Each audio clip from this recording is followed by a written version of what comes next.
Is there anything that is so urgently important for us to do as to consider what our blessed Lord had to say here about the future course of history and about the end of the world? End of the world. To talk about the end of the world would indeed have been regarded almost as a sign of lunacy. But you know, it's no longer like that, is it? There has been a complete transformation in the whole situation. Humans are always on the lookout for something better, bigger, tastier. When humankind possesses enormous new powers, and when the threat of famine, plague, and war is finally lifted, what will we do with ourselves? What will the scientists, investors, bankers, and presidents do all day? Having secured unprecedented levels of prosperity, health, and harmony, and given our past record and our current values, humanity's next targets are likely to be immortality, happiness, and divinity.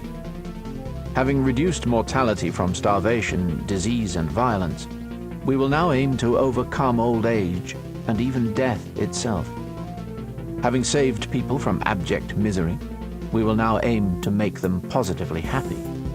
And having raised humanity above the beastly level of survival struggles, we will now aim to upgrade humans into gods and turn Homo sapiens into Homo Deus. We don't need to wait for the second coming in order to overcome death. A couple of geeks in a lab can do it. If traditionally death was the speciality of priests and theologians, now the engineers are taking over.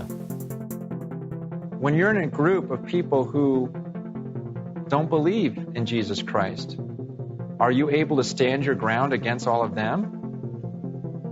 Are you able to speak up about what you believe, even when it's unpopular?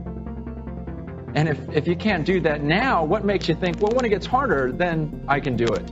Even in the little day-to-day things, are you able to stand up for morality the way the Bible asks you to, amidst peer pressure that goes against it?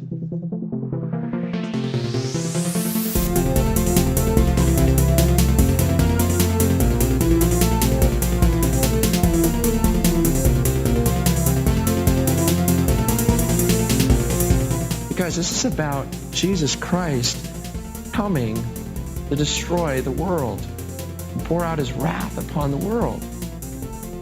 And the people recognize it then. They recognize this is about God. This is not normal. This is God. And they are scared for their lives. I want you to understand something. This lamb that they're talking about that is coming to destroy the world is the same lamb that came 2,000 years ago to save the world.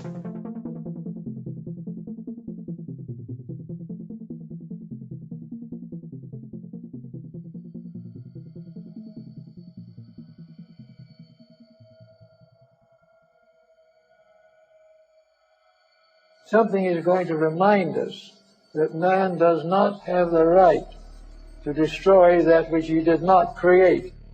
The in taken as mankind, that knowledge of tree, the of fruit, the of out, bite, biggest, the is cybernetics.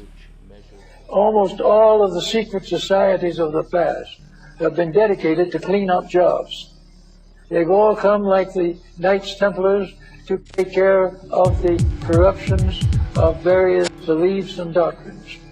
They came to take the place of political corruption that was beyond hope.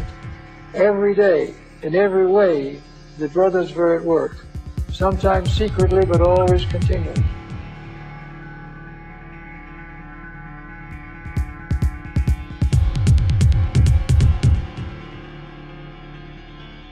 And in the next period of time, it seems to me we have masonry's coming of age. Whether we realize it or not, it has been with us in one way or another for over 4,000 years.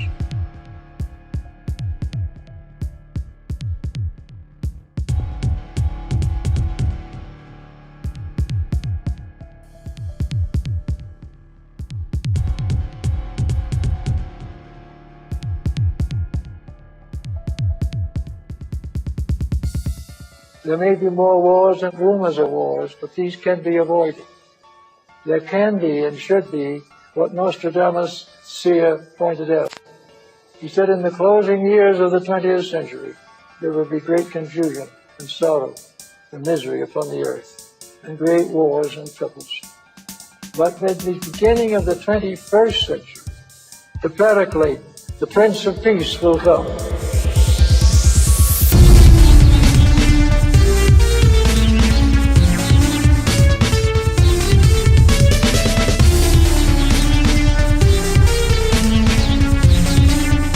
Talking about forming a hive mind. Biologists call this swarm intelligence, and it's a natural step in the evolution of most social species. Simply put, a swarm is a brain of brains. We are on the cusp of this technology that is so powerful and has the potential to so radically transform our lives and our existence. And we have to be very careful about how we do this. We don't want people controlling us.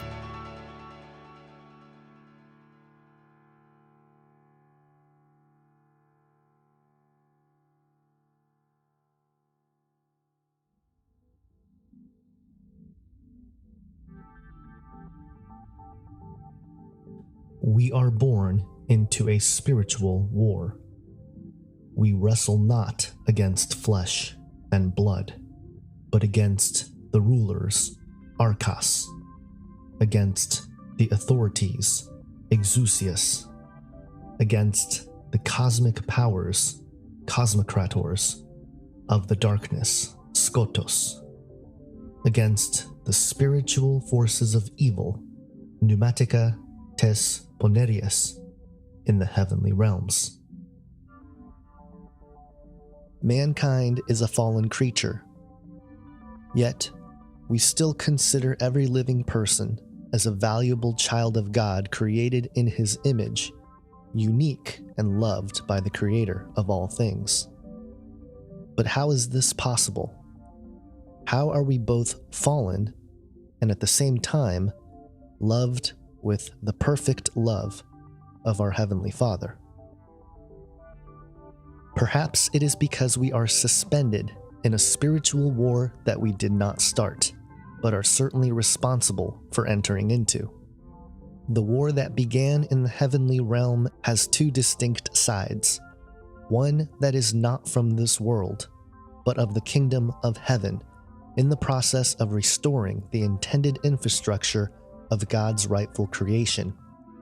And the other, led by a Cosmocrator, called the Prince of the Power of the Air, who can appear as an angel of light, or the Shining One, that old serpent, the dragon, whose personal rebellion and subsequent lie to Eve, the mother of all living, with a complicit Adam, brought sin into our world. Sin is the deviation from God's intended will for creation. In our contemporary milieu, ideas like the simulation theory, popularized by Professor Nick Bostrom, whose theory suggests that the world is a giant artificial computer simulation, helps us plainly begin to examine sin as being similar to a powerful computer virus. In modern computing, a virus is considered small programs or scripts that can negatively affect the health of your computer. Thus, the sin virus is simply the reversal or decay of our intended state of being, both in software or the unseen world, as well as the hardware, the visible world.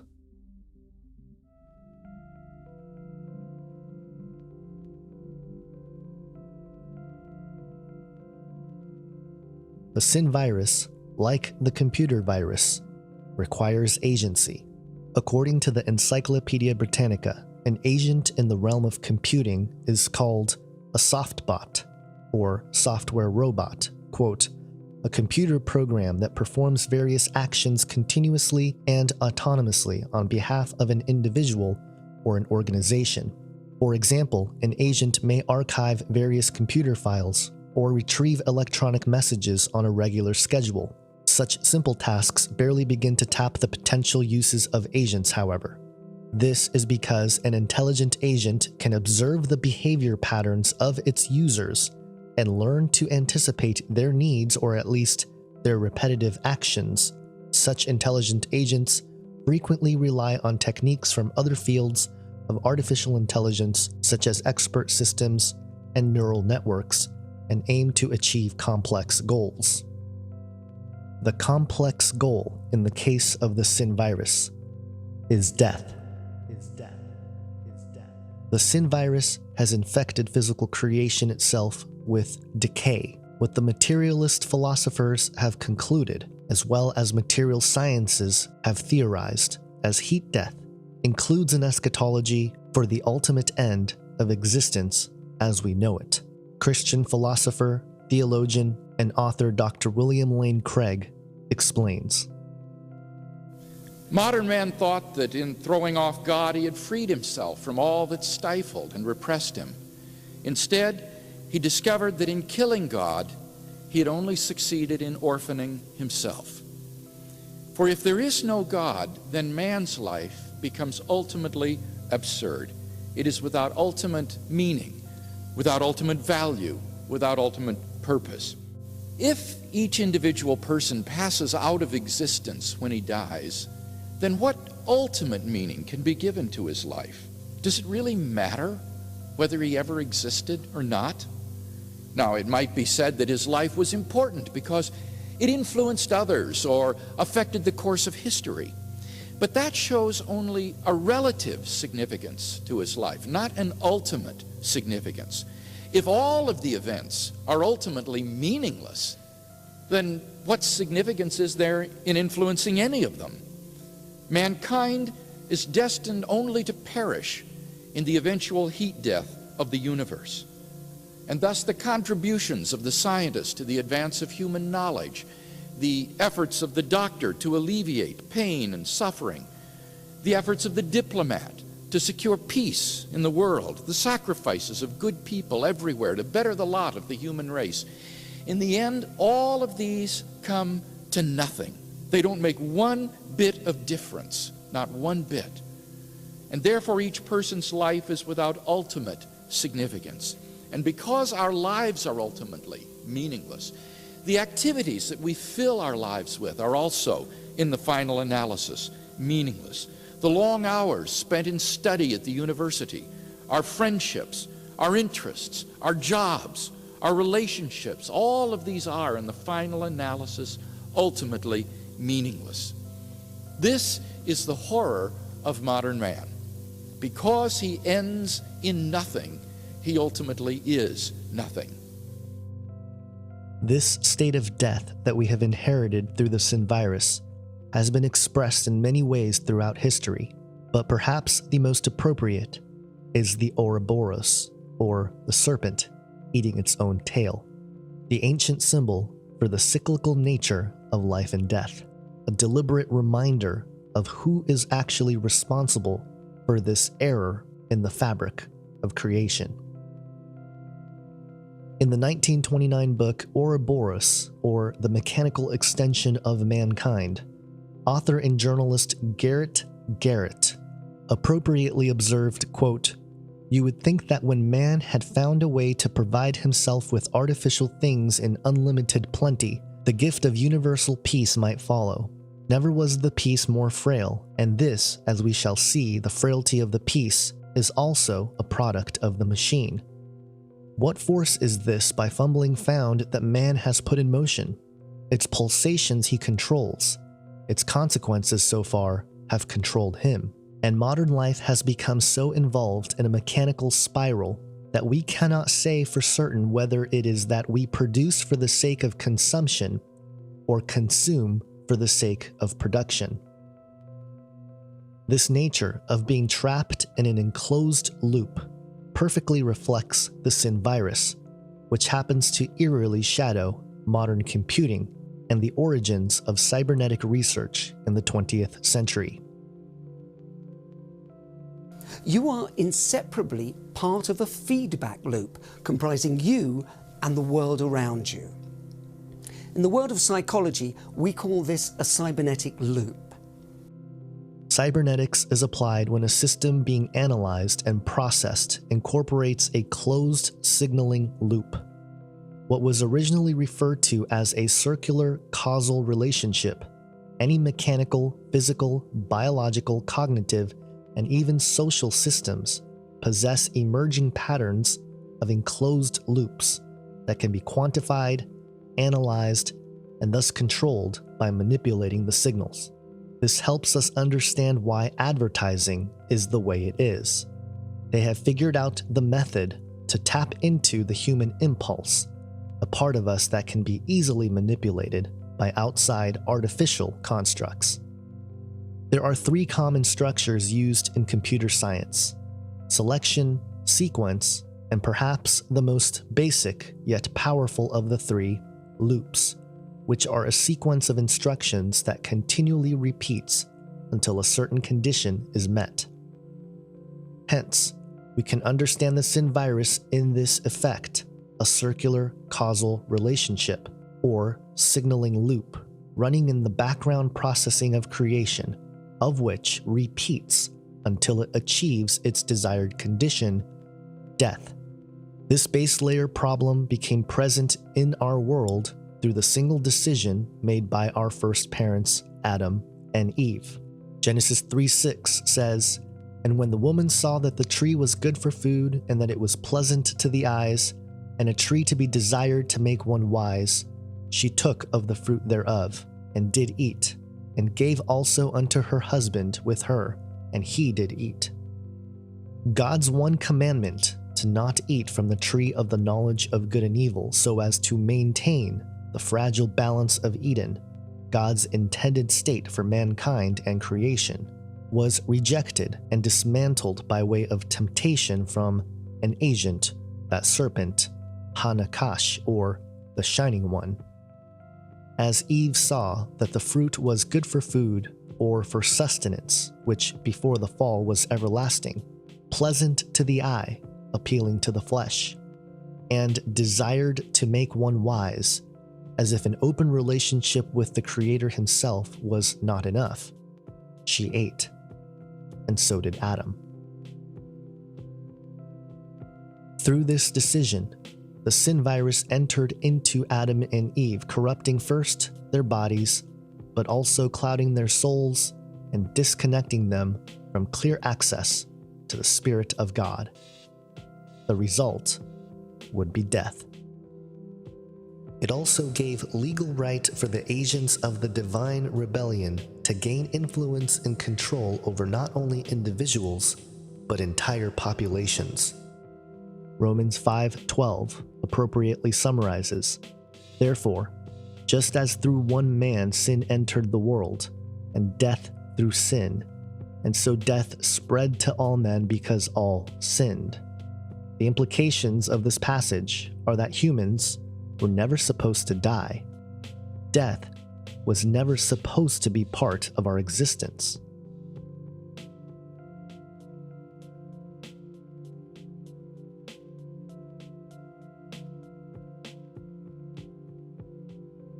The protocol for restoration, the ultimate antivirus or antidote for the sin virus, is already at work. Its blueprint was laid out in the life, death, and most importantly, resurrection of Jesus Christ. Its effects have rippled across all of his creation. Luke 18:32-33, "For he shall be delivered unto the Gentiles, and shall be mocked, and spitefully entreated, and spitted on, and they shall scourge him, and put him to death. And the third day he shall rise again." Acts 2:23-24, "Him being delivered by the determinate counsel of foreknowledge of God, ye have taken, and by wicked hands have crucified and slain, whom God hath raised up, having loosed the pains of death, because it was not possible that he should be holden of it." The reversal of death in this physical creation, demonstrated by Jesus, was the most important act for the Creator of the universe, because it proclaimed his ultimate control and authorship, and thus provide the restoration protocol for his creation. The effect it has on humanity harkens back to a familiar idea from the Bible of setting the captives free. I think what we learned from the very beginning, at least with the foundations of the earth and human creation, is that God is interested in having not just a family in his own space, as it were, the spiritual world, the sons of God, who are here before creation, but God wants a human family. And since Eden is where heaven meets earth, God comes, he dwells in this place, creates human beings, again, to be part of that. Where God is, his throne room is. Where his throne room is, his entourage is, his council, that sort of thing. Well, humans are right there too. And so Eden becomes this sort of paradigm for God having a blended family, divine family, human family, sort of, blended into one. And they are supposed to image him. They're supposed to represent him. There's a big Old Testament concept, the image of God. It's actually a better way of looking at it is imaging God, representing him on earth. And humans in this domain are his representatives, and spirit beings in their domain are his representatives. So, we have this notion of a blended family with both sides of that blended family working together to do what God wants done in this particular space, again, that we call earth. Our domain. And this is the Edenic vision, to have all of this happening together and to be furthering what God wants done and to enjoy it. Of course, that doesn't work that way. It sort of all blows up. But the rest of the biblical narrative is really about restoring that, bringing that back into being. God doesn't want it to die. Okay, it was ruined, it was demolished, it was corrupted, but God isn't done with it. He's not ready to wipe his hands of it and just call it a day. And so the rest of the biblical story is trying to recover this situation. It goes all the way to the end of the book of Revelation. This is why the end of the book of Revelation is cast in Edenic terms. This is why believers are spoken of as partaking of the divine nature. This is why believers, are, take the place of divine beings that sort of, have this cosmic geographical rulership. We become the rulers of nations, not them. And everything is sort of brought full circle back to Eden, but on a global scale this time in the eschaton. So that, I like to say a lot of this stuff is about the believer's status, who the believer really is. Christian, do you really know who you are? And also the believer's destiny. Do you know what it is you're really going to be doing for eternity? Well, it's not floating around playing a harp. Okay, you're going to be in a global Eden, administering it, taking care of it, and enjoying it. And there's lots of things to do with that, but that's the biblical vision. And part of that is this cosmic geography stuff. Since we had Eden as the place where God's presence was, but again, that blows up. One of the efforts to sort of kickstart that is after the flood, God says, okay, people, I'm going to repeat the commands I gave Adam and Eve. I want you to spread over the earth, repopulate it, and we're going to try this again. You know who I am. We're in relationship. Spread the knowledge of me everywhere, and we're going to try this again. Well, they don't do that. They build the Tower of Babel. Deuteronomy 32:8-9 says that God gets angry. God judges that. He divides up the nations, and when he does, he divides them up according to the number of the sons of God. He assigns then the peoples. He splits them up into these national groups and assigns them to lesser gods and says, you don't want to listen to me, fine. I'm not going to be your God anymore. So he abandons them. He disinherits them. He divorces them. Then he calls Abraham and says, I'm going to start over with this one guy and his wife. So if you don't want to start over with me this way, I'm going to start over here. And that is where Israel begins. And so the whole Old Testament is Israel against these other nations. Yahweh, the God of Israel, against the other gods who turn out, to, go sour. I mean, they develop an adversarial relationship. And so that's what cosmic geography is. Where God and his people are, that's where the presence is. Where he is not and they are not that place, that stuff, that population is under dominion. There's an enslavement idea, to be enslaved to other gods. And this is why Paul talks about principalities, powers, rulers, dominions. They're all geographical rulership terms. Wherever the presence of God is, that's a place that is under his dominion. And that's the job of the church, to expand that dominion, expand, that presence, and release people from captivity to other gods.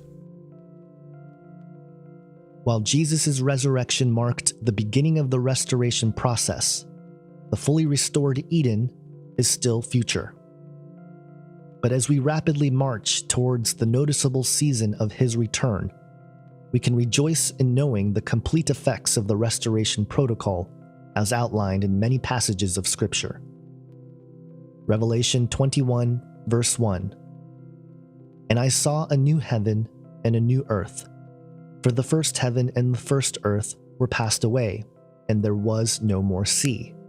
Echoing Isaiah 65:17, where it says, For behold, I create new heavens and new earth, and the former shall not be remembered, nor come into mind. 2 Peter 3, verse 13 says, Nevertheless we, according to his promise, look for new heavens and a new earth, wherein dwelleth righteousness. Ecclesiastes 3, verse 11 states that he has made everything beautiful in its time. He has also set eternity in the hearts of men, yet they cannot fathom the work God has done from beginning to end. With Jesus, a lot of people ask, well, why did Jesus, why does God have to become a man? What's the whole point of this? Well, all of God's covenants are made with humans. And humans fail regularly and frequently. So we've got, the Adamic situation. We've got the post-flood situation. We've got the Abrahamic covenant. We got the Davidic covenant. We got all these covenants, the Sinai covenant, all of them. And at some point, they break down because of human failure. So God can't just say, well, that was a bad idea making agreements with humans because they just kind of stink at obeying all the time. You can't do that. So instead of again saying it was a bad idea, God says, okay, we're going to keep the covenants intact. And to make sure they all get fulfilled by a human, I'm going to become one of them. And I'll do it. I'll get the job done. I will fulfill the terms of my own covenants. So the incarnation allows Jesus to be the fulfiller of all these covenants. But in terms of salvation history, they're only part of the picture. I mean, he is the one who not only has to come to fulfill the covenants, which, of course, are tied into the whole story of salvation, but, to sort of fix the death problem, Genesis 3, the whole Garden of Eden problem, he has to, come as a man and, like he says in the Gospels, to give his life a ransom for many, because it's the only way to cancel out that debt. So, the incarnation is essential for all of these things, covenant fulfillment, and also, frankly, the ability, to give his life as a ransom for humanity, again, to take care of the problem that arose from Eden. Again, and it's human and divine rebellion. This is the consistent story. It's not just human rebellion that is the problem, but the Messiah also has to address the impact, the effects of divine rebellion too. Jesus does certain acts during his ministry. He goes certain places, and he says certain things, again, to either provoke the powers of darkness into crucifying him, killing him off. But he also does certain things to make it clear that he's launching the kingdom of God. Like he sends out the 70 or 72, depending on what manuscript your translation's based on.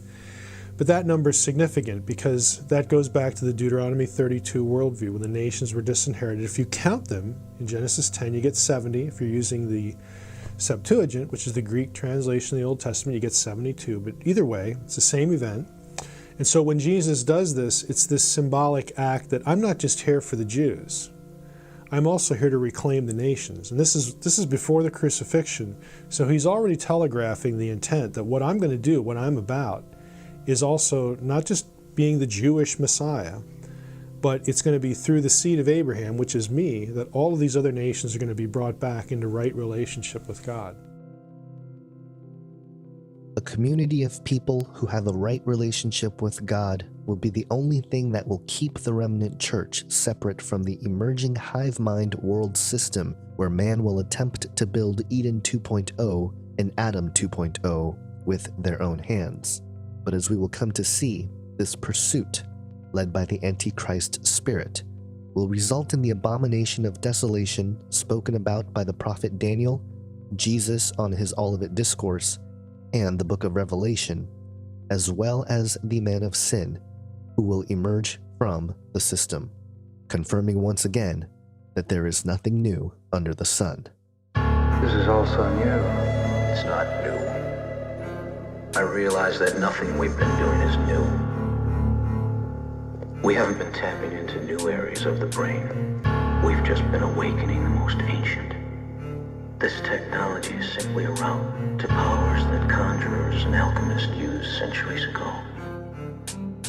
We're seeing an exponential growth in our machines and innovations as technology surpasses and exceeds our limitations. Implications could be serious. In many past and present futurists have been warning us for years about the consequences. Massive repercussions. We see the evidence, dependence on our internet and phones and games and televisions, losing independence. As we immerse ourselves in working all our fingers to the bones for corporations, we give them back our paychecks for the latest and the greatest plastic upgrades, name brand products and replacements, and build their databases. Investing hours of our own free time uploading information used against us to target us with market advertising toward our interests. Collecting information used to monitor our senses, correcting anyone who won't comply or be connected. How long before a mandatory microchips injected? It's the age-old lie, the promise of utopia, the carrot on the stick, the empty cornucopia, technological hive mind dystopia.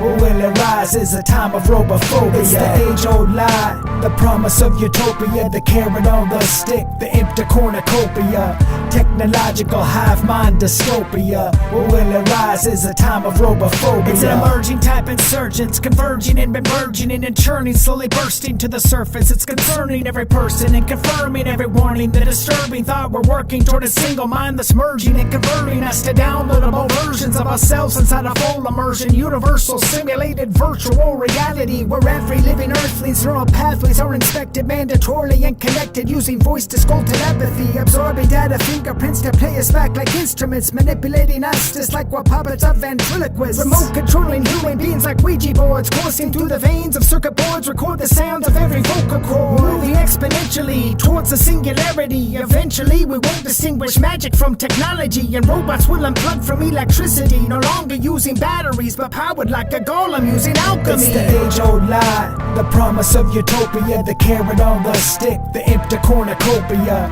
technological hive mind dystopia. Or will it rise is a time of robophobia? It's the age-old lie, the promise of utopia, the carrot on the stick, the empty cornucopia, technological hive mind dystopia. Or will it rise is a time of robophobia? So they manipulate genetically our DNA collectively, infecting every living organism and directing every intersecting thought and every memory and vision, inspecting our opinions and collecting our decisions. A digital technocracy emerging as philosophy, inserting thought police patrols and mind control technology, removing private property, enforcing thought bureaucracy, reducing every freedom and pursuit of life and liberty, consistently expanding all their terms and their conditions with minimum requirements and maximum restrictions, creating unknown problems to offer fake solutions to complicate the system till there's nothing but confusion, depicting anyone who won't conform as unacceptable, demanding everyone to all agree and not be skeptical, eventually connecting every mind from every nation, fulfilling prophecies from Genesis to Revelation. It's the age-old lie, the promise of utopia, the carrot on the stick, the empty cornucopia,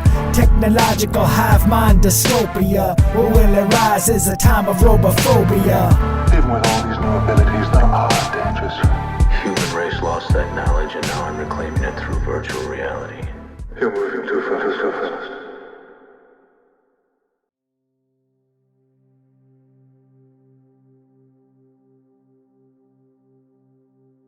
I will be the one who will connect you all right here, right now. Do not fear it.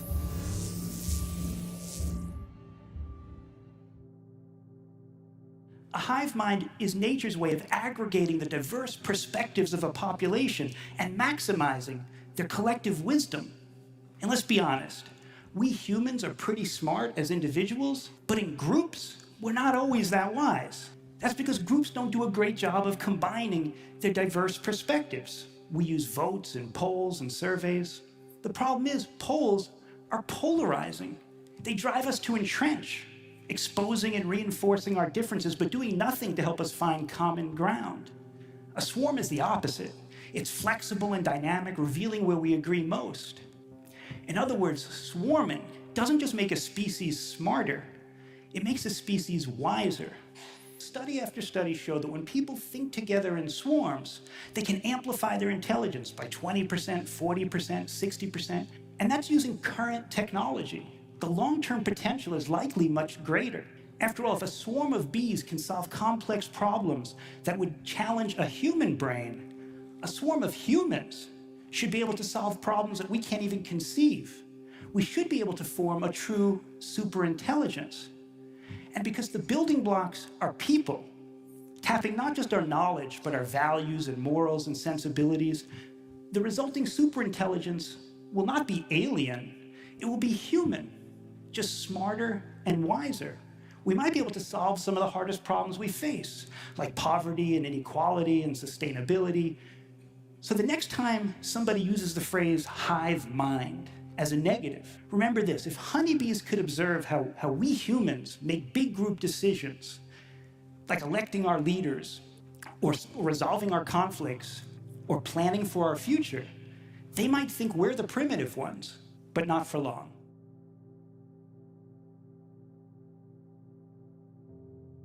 Jesus stated that it would be like the days of Noah when he would return.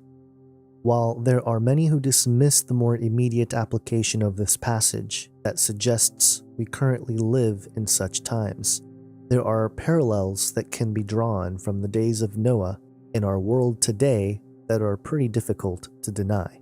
Revelation 17:13 states, "These have one mind, and shall give their power and strength unto the beast." Other than the many references to the church to be of one accord or of one mind in Jesus Christ, which can be done without the use of technology, but by the leading of the Holy Spirit, there is an ancient account of the last time mankind were brought together in one mind and for one purpose: the Tower of Babel. Archbishop Ussher estimated that the Tower of Babel was attempted about 106 years after the flood. While other estimates vary in the several hundreds, it is important to note that just 3 generations after Noah, through the line of Ham, was born Nimrod, the first mighty man or Gibborim of the earth after the flood. This Gibborim or mighty man was responsible for leading the charge in building the city and the tower that would reach heaven. Later in Genesis chapter 10 is the mention of Peleg, just 5 generations after Noah, through the line of Shem. It adds that his name was Peleg, for in his days the earth was divided. This division is likely in reference to the Tower of Babel event, when God confused the languages. So what was going on at the Tower of Babel, and how does it relate to today? Genesis 11, verse 1, "And the whole earth was of one language and of one speech." While we still can't speak the same language face to face, the computer has become an essential tool to communicate quickly and efficiently with people that speak a different language. Ones and zeros have truly brought back the days of Babel in this regard. Believe it or not, this concept is actually being recognized and acknowledged by the secular world. In the book Prediction Machines: The Simple Economics of Artificial Intelligence, the authors discuss the achievements of AI. Quote, "This notion, taking information of one kind and turning it into information of another kind, is at the heart of one of AI's recent main achievements: language translation, a goal that has been around for all of human civilization, even enshrined in the millennia-old story of the Tower of Babel. Historically, the approach to automatic language translation was to hire a linguist, an expert on the rules of language, to exposit rules and translate them into a way they could be programmed. This is how, for instance, you might take a Spanish phrase and, beyond simply substituting word for word, understand that you need to swap the order of nouns and adjectives to make it a readable English sentence. The recent advances in AI, however, have enabled us to recast translation as a prediction problem. Later, in Genesis 11 verse 6, "And the Lord said, Behold, the people is one, and they have all one language, and this they begin to do, and now nothing will be restrained from them, which they have imagined to do." The oneness of the people in Babel, led by the Geborim Nimrod, seems to invoke a technology that God says would allow them to do anything they imagined possible. The emergence of virtual realities has essentially provided this same exact idea. In the 2018 film Ready Player One, the main character suggests early in the film that their virtual world oasis is a place where you can be anything or anyone and is only limited by your imagination.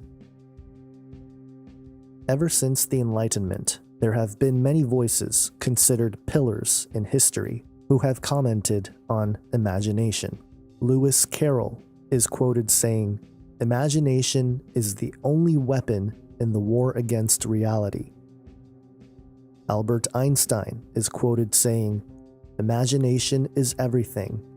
It is the preview of life's coming attractions." Carl Sagan stated, "Imagination will often carry us to worlds that never were, but without it, we go nowhere." Human imagination is perhaps the most powerful tool we possess.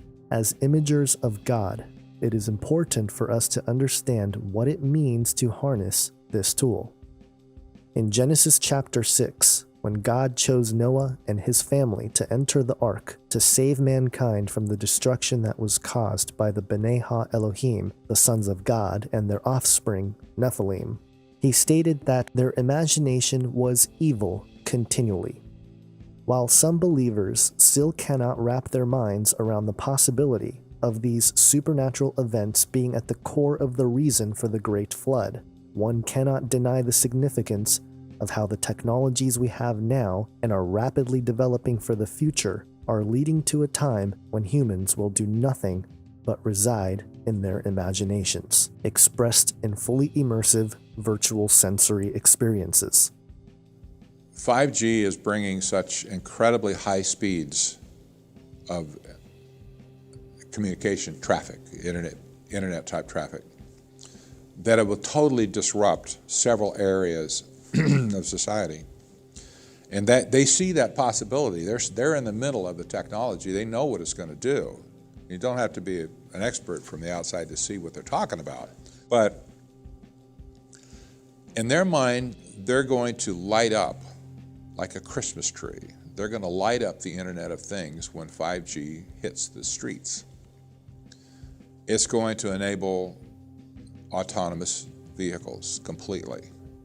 It's going to enable smart buildings and smart sensors and built into streets and lamp posts and cameras, that can do instant recognition of who's walking by. The tell for me was they had a gaming kind of contest the day before he talked. And they had some professional gamers come in and they were playing games, computer games, over 5G. The uniform response was, it was so instantaneous, it's like I was playing in a locally connected network. There was no delay whatsoever. And the reason for that is not just the high speed of the data transfer, but they're able to achieve a 1 millisecond response time, where now, even with the fastest routers, Wi-Fi routers, we're lucky, and LTE and stuff, we're lucky to even get a response time of 35, 30, 25 milliseconds. 1 millisecond response is unheard of in history. Never had it, even on a local area network where you had direct cables, plugged into, say, 5 computers. You couldn't get that kind of response time, that turnaround time. That's the handshake that, that I send you a message, whatever, you get it, you send me back. How long does it take it to get back to me that you're alive over there. Usually, and of course you say, well, what's 28 milliseconds? That's, thousandths of a second, right? So when you talk going from like 30 milliseconds down to 1, that is beyond a game changer. So imagine all of the connected devices out there in the world that are enabled to 5G. That's their intent. Verizon and those companies are going to destroy the cable industry. They're going to destroy the satellite industry, the TV and all that kind of stuff. And they'll be able to deliver this kind of, real-time video and games and all of the Internet of Things, whatever. It's going to wake up in being instantaneously alive, like a living being, right? It's going to be alive with everything giving instant response, instant transmission of data, and they've got all these towers hooked together with fiber optics so they can collect it real quick. And you remember I said, follow the data, follow the power. Where's the data? This is all about data. Getting the data, well, what are they going to do with the data? Well, they know how to collect it now. They've lagged behind in analyzing the data, but that's catching up now. I said 2 or 3 years ago, I said, you just wait. The storage is already well advanced on how to get it on some kind of medium. But they didn't have the ability to analyze it yet. So the fact that they couldn't analyze it meant you're safe for a while. But now with the advancement of AI, with the advancement of quantum computing as well, you have now the possibility that things can be analyzed instantly as they come in. This is the technocrat's wet dream. I just they will be able to treat humanity like a single living organism. On page 63 of Virtual Futures, Cyberotics, Technology and Post-Human Pragmatism, in a section titled Cyberculture Singularities, Telepathy, Alphabetic Consciousness, and the Age of Cyborg Illiteracy, the editors Joan Broadhurst Dixon and Eric J. Cassidy explain how language, specifically the alphabet, was an initiating factor in moving human society towards acting more like a single organism or a hive mind. Quote, in fact, everywhere pictographic writing makes its advent, we find the sudden emergence of what I call tech writing empires. These civilizations were akin to the rationalized hive structures of ants or bees. In China, among the Aztecs of Mexico or Incas in Peru, in Babylon, Sumeria, and Egypt, we see the same pattern of social, epistemological, and metaphysical organization arise when writing is discovered. Along with these scripts come other inventions so predictably similar that they seem to derive directly from imperatives in the nervous system itself, amplified or newly grown by use of the new cyborg device. Centralized authority in God Kings, a monumental ziggurat-like or pyramidal architecture, hierarchies of priest-scribes, complex, self-perpetuating bureaucracies, fluid but clearly demarcated social-economic classes, trade or craft guilds, imperialism, slavery, canalizing educational systems, confederations of tribes into nations, standardized monetary systems and trade, taxes, and so on. Almost every conceivable aspect of empire, in its gross form, was entailed in pictographic writing. Even the alphabet, with its greater efficiency and fidelity to speech, only seems to add abstraction and speed to what McLuhan described as the exteriorization of the nerve net. End quote.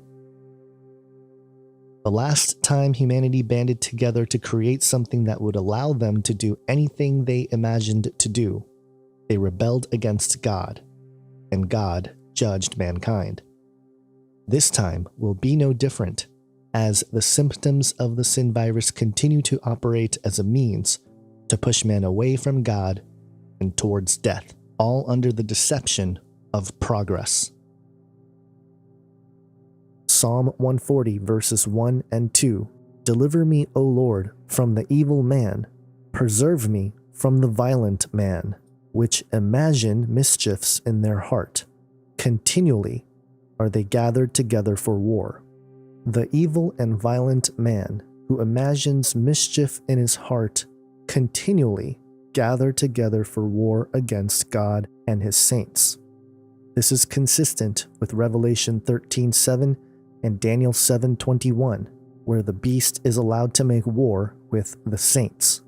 And this passage again seems to confirm that it will be human imagination that will drive this war. Imagination takes place in the realm of the mind. This is perhaps why there are so many passages in the New Testament that discuss guarding our minds and keeping it sober. 1 Peter 4:7 states, "The end of all things is at hand. Therefore, be self-controlled and sober-minded for the sake of your prayers." 2 Timothy 1 verse 7 states, "For God hath not given us the spirit of fear, but of power and of love and of a sound mind." 1 Corinthians 2 verse 16 states, "For who hath known the mind of the Lord, that he may instruct him? But we have the mind of Christ." This brings us back to the idea of being one mind in Christ, as opposed to the one mind in man, which the Bible says will ultimately lead to man becoming beast, which is precisely what the advocates of the hive mind are suggesting.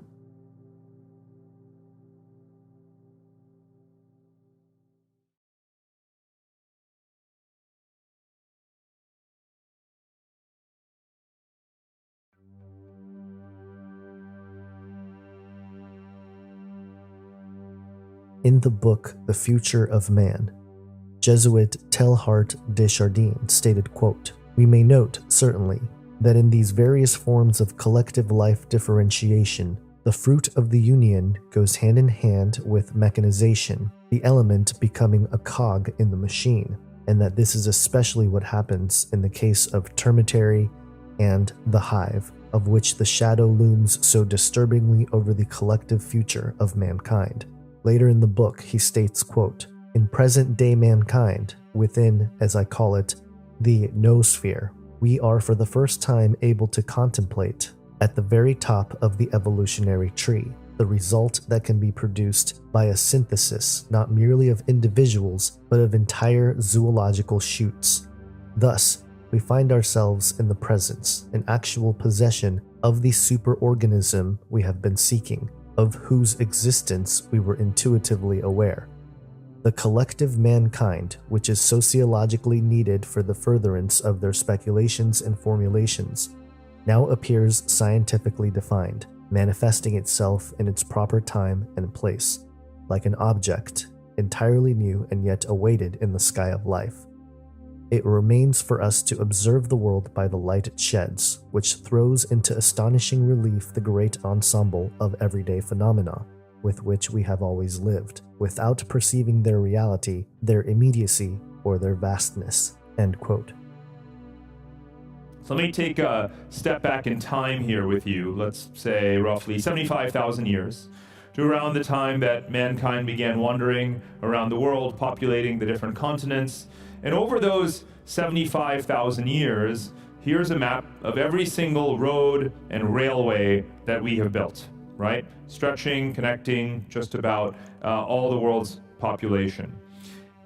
Now, let's layer in all of our energy systems, right? We've done transportation, now energy. Here's all of the world's oil and gas pipelines and electricity grids. And now, here are the fiber optic internet cables, right? The communications networks. And of course, this is a infrastructural matrix wrapping itself around the world, accelerating in its volume across the planet, across all continents, connecting all of human civilization together. And by some estimates, according to, for example, the engineering company Autodesk in San Francisco, we will build more such infrastructure in the next 40 years than we have in the past 4,000 years. And I think that makes perfect sense, because the world population has tripled since the end of World War II. And most countries, up until very recently, had not built sufficient infrastructure to cope with their growing populations, to connect their citizens to supply chains, to markets, to the world economy, to their neighbors. And that is the process that is now underway. Dr. Parag Khanna is an academic that concerns himself with globalization. He's got some very interesting insights, and he's looking at the world now, not just in terms of national borders and stuff, but functional borders, how cities relate to each other, and how economic units and economic specialties develop in certain cities around the world. And that's one way to look at the world now. How are goods and services moving around the world and stuff? So he's an expert in globalization. That's, he's picking up the pieces that were originally cast with the Trilateral Commission back in 1973. This is the new economic order, world economic order. So he made this comment in his book, Connectography. He said, globalization is not designed to be controlled by a global leader. Because everybody's, especially in the Christian world, they're all looking for a global leader right now, right? Like the Antichrist. And even non-Christians are looking, well, it's a new world order, they're gonna have a dictator. Gotta have a dictator. Not according to Parag Khanna. Parag Khanna makes it crystal clear that, and this is a direct quote, he said, globalization is itself the order. You got to process that. Globalization is itself the order. So what that means, if you were to read the whole section of the book, what that means is the system that's being put together is what is designed to control everything. It's not a person, it's a system.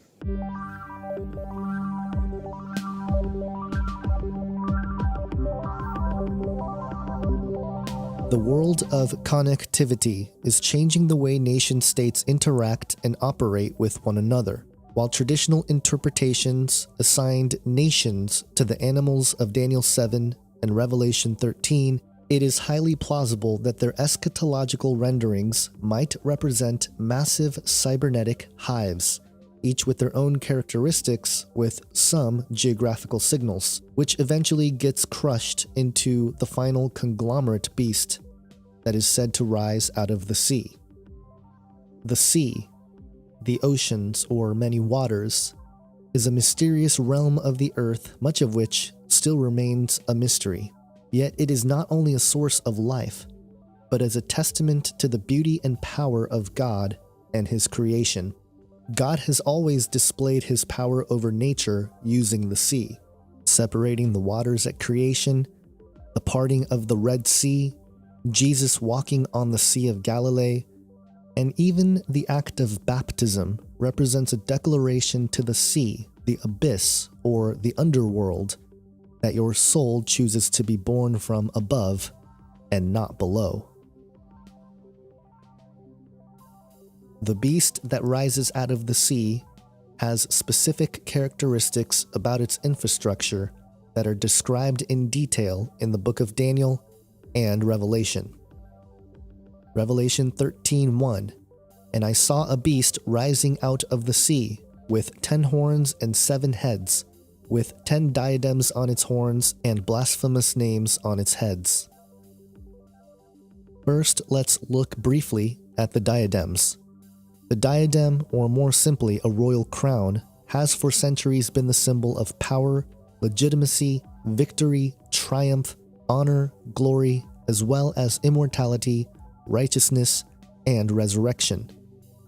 They have been worn by monarchs or those who have been considered deities. But in the near future, will the crown just be a mere ornament for the head? Or might it be a device that allows for remarkable communication and unique power? Just something to think about. As for the 10 kings themselves, there are many examples in history that we can reflect on. For example, the Council of 10. The Council of Ten was created on the 10th of July 1310. It was intended as a temporary response to the revolt led by Bajamonti Tipolo against the Doge, and was given emergency powers to deal with the resulting unrest. Although originally established for a period of 2 months, its authority was continuously renewed until it became a permanent body in 1334. The council was formally composed of 10 members, elected for 1-year terms by the Great Council. In practice, its sessions were expanded to 17 members by including the Doge and others of the Signoria. In the latter half of the 17th century, the power of the council began to decline. While it maintained its formal authority, it became increasingly incapable of preventing corruption, both within its own ranks and within the Republic at large. By the 18th century, its role was largely limited to suppressing the minor plotting of the Barnabotti, although the Ten continued to attempt at reasserting their authority until the fall of the Republic and the dissolution of the Council in 1797. There is also the Committee of 10, who are responsible for our current American public school education system. Educators at the turn of the 20th century faced a critical question: how can the growing number of high schools provide similar educations? In the final decades of the 19th century, high schools sprung up like weeds on a spring day. In 1870, only 500 stood, but by 1900 that number grew to around 6,000. The National Education Association called for a standardized curriculum, and it appointed a Committee of 10 in 1892 to develop that curriculum. The committee, chaired by Harvard University President Charles Eliot, consisted mainly of college presidents and professors, with only 3 representatives from high schools. The committee concluded that a standard high school curriculum should prepare students for college. In Nichiren Buddhism, the 10 kings are described as, quote, 10 kings of the world of the dead, described in the Ten Kings Sutra, popularly believed to take turns judging the dead from the 7th day after a person's death until the 2nd anniversary. Their true identities are said to be those of Buddhas and Bodhisattvas. Hence, though outwardly forbidding, they are actually compassionate. The concept of the 10 kings is Chinese in origin. The Ten Kings Sutra is regarded as having been written in China. In Chinese mythology, the 10 kings are called the Shiwang, who are the 10 kings of hell, who, quote, preside over fixed regions where the dead are punished by physical tortures appropriate to their crimes. Then, of course, there are the 10 lost tribes of Israel in the Bible.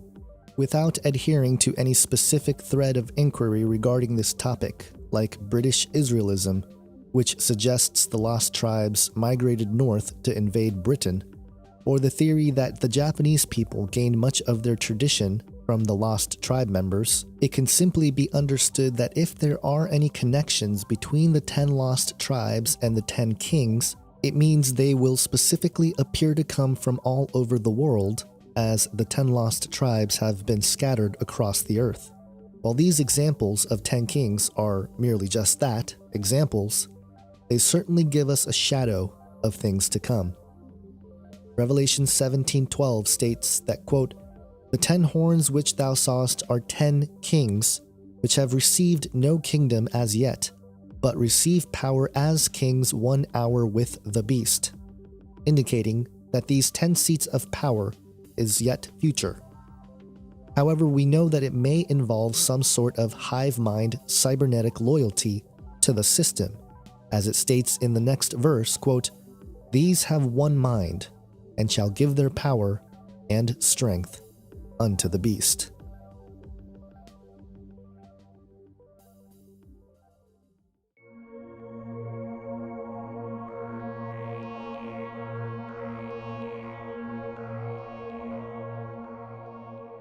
Daniel 7:8 outlines the rise of the man of sin from amongst the 10 kings. Daniel 7:8, I considered the horns, and behold, there came up among them another horn, a little one before which 3 of the first 3 were plucked up by the roots.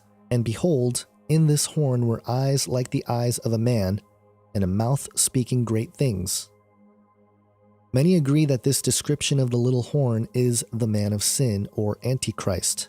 This one individual will uproot 3 of the seats, indicating that he will have unique authority on display amongst the remaining 7 kings, and thus the world.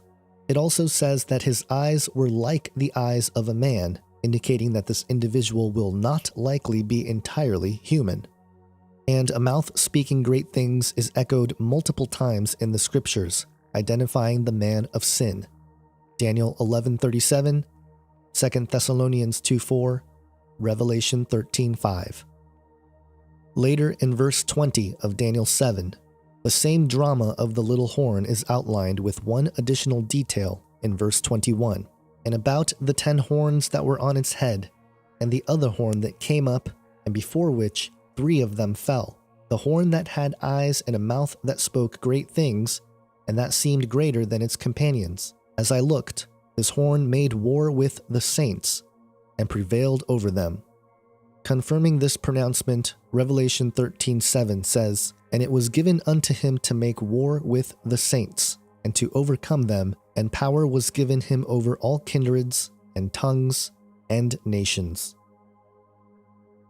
The little horn will override the beast system when the dragon gives the distributed power of the Cyber Hive Earth over to a single individual. This suggests that up until that point, the system will not necessarily have total control over the population, nor will it necessarily be all evil. In fact, the scriptures seem to suggest that it will rather be a time of great peace and prosperity developed through the system that will be hijacked and used for massive evil.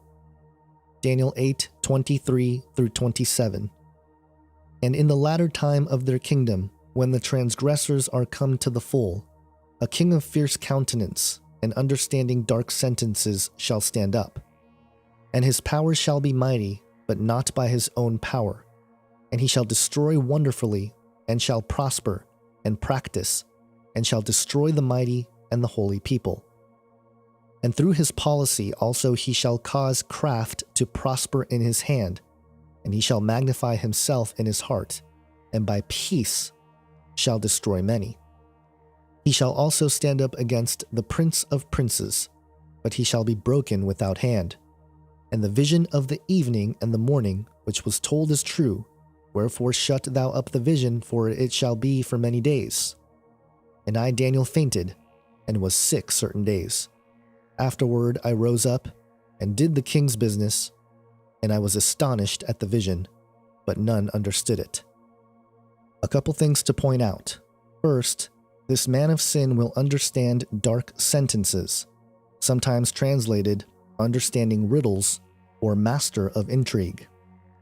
His power shall be mighty, but not of his own power, suggesting he will have not only the green light from Satan, the dragon himself, as stated early in Revelation 13, but also the help of his hive mind council of kings, as well as the populations compliant with those kings. Second, it says he shall cause craft to prosper in his hand, sometimes translated master of deception, cause deceit to prosper, deceit to succeed by his influence. But then it says he will magnify himself in his heart. The word for heart here is lebab, Strong's H3824, which means inner man, will, heart, or mind. And it is through his mind that by peace he will destroy many. The word for peace is Strong's H7962, shalva, which means quietness or ease, sometimes translated complacency, prosperity, or time of tranquility, bringing us back to the idea that all of this will happen rather quickly and suddenly in a time that will appear to have great progress for peace on earth. These concepts might help us grapple with the pros and cons of our own journey riding the waves of the emerging Cyber Hive Earth.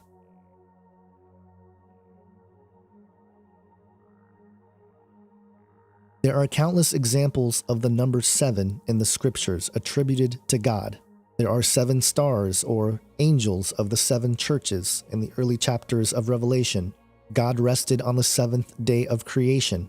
But in the case of this beast, it states in Revelation 17:9, "And here is the mind which hath wisdom. The 7 heads are 7 mountains, on which the woman sitteth."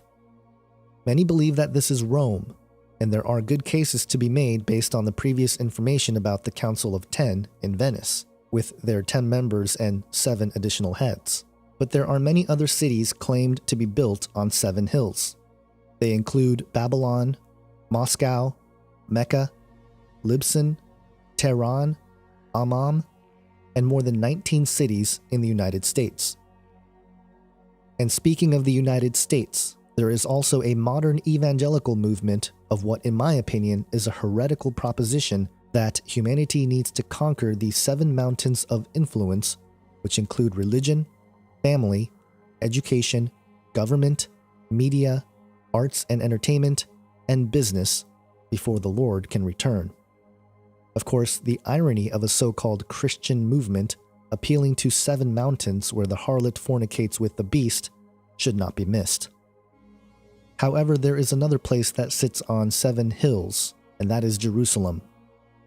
Jerusalem's 7 hills are Mount Scopus, Mount Olivet, and the Mount of Corruption, all 3 peaks in the mountain ridge that lies east of the Old City. But in addition, there is Mount Ophel, the original Mount Zion, the new Mount Zion, and the hill on which the Antonia fortress was built. The case for Jerusalem, being the harlot who rides the beast, has some compelling aspects that connect to the God of fortresses.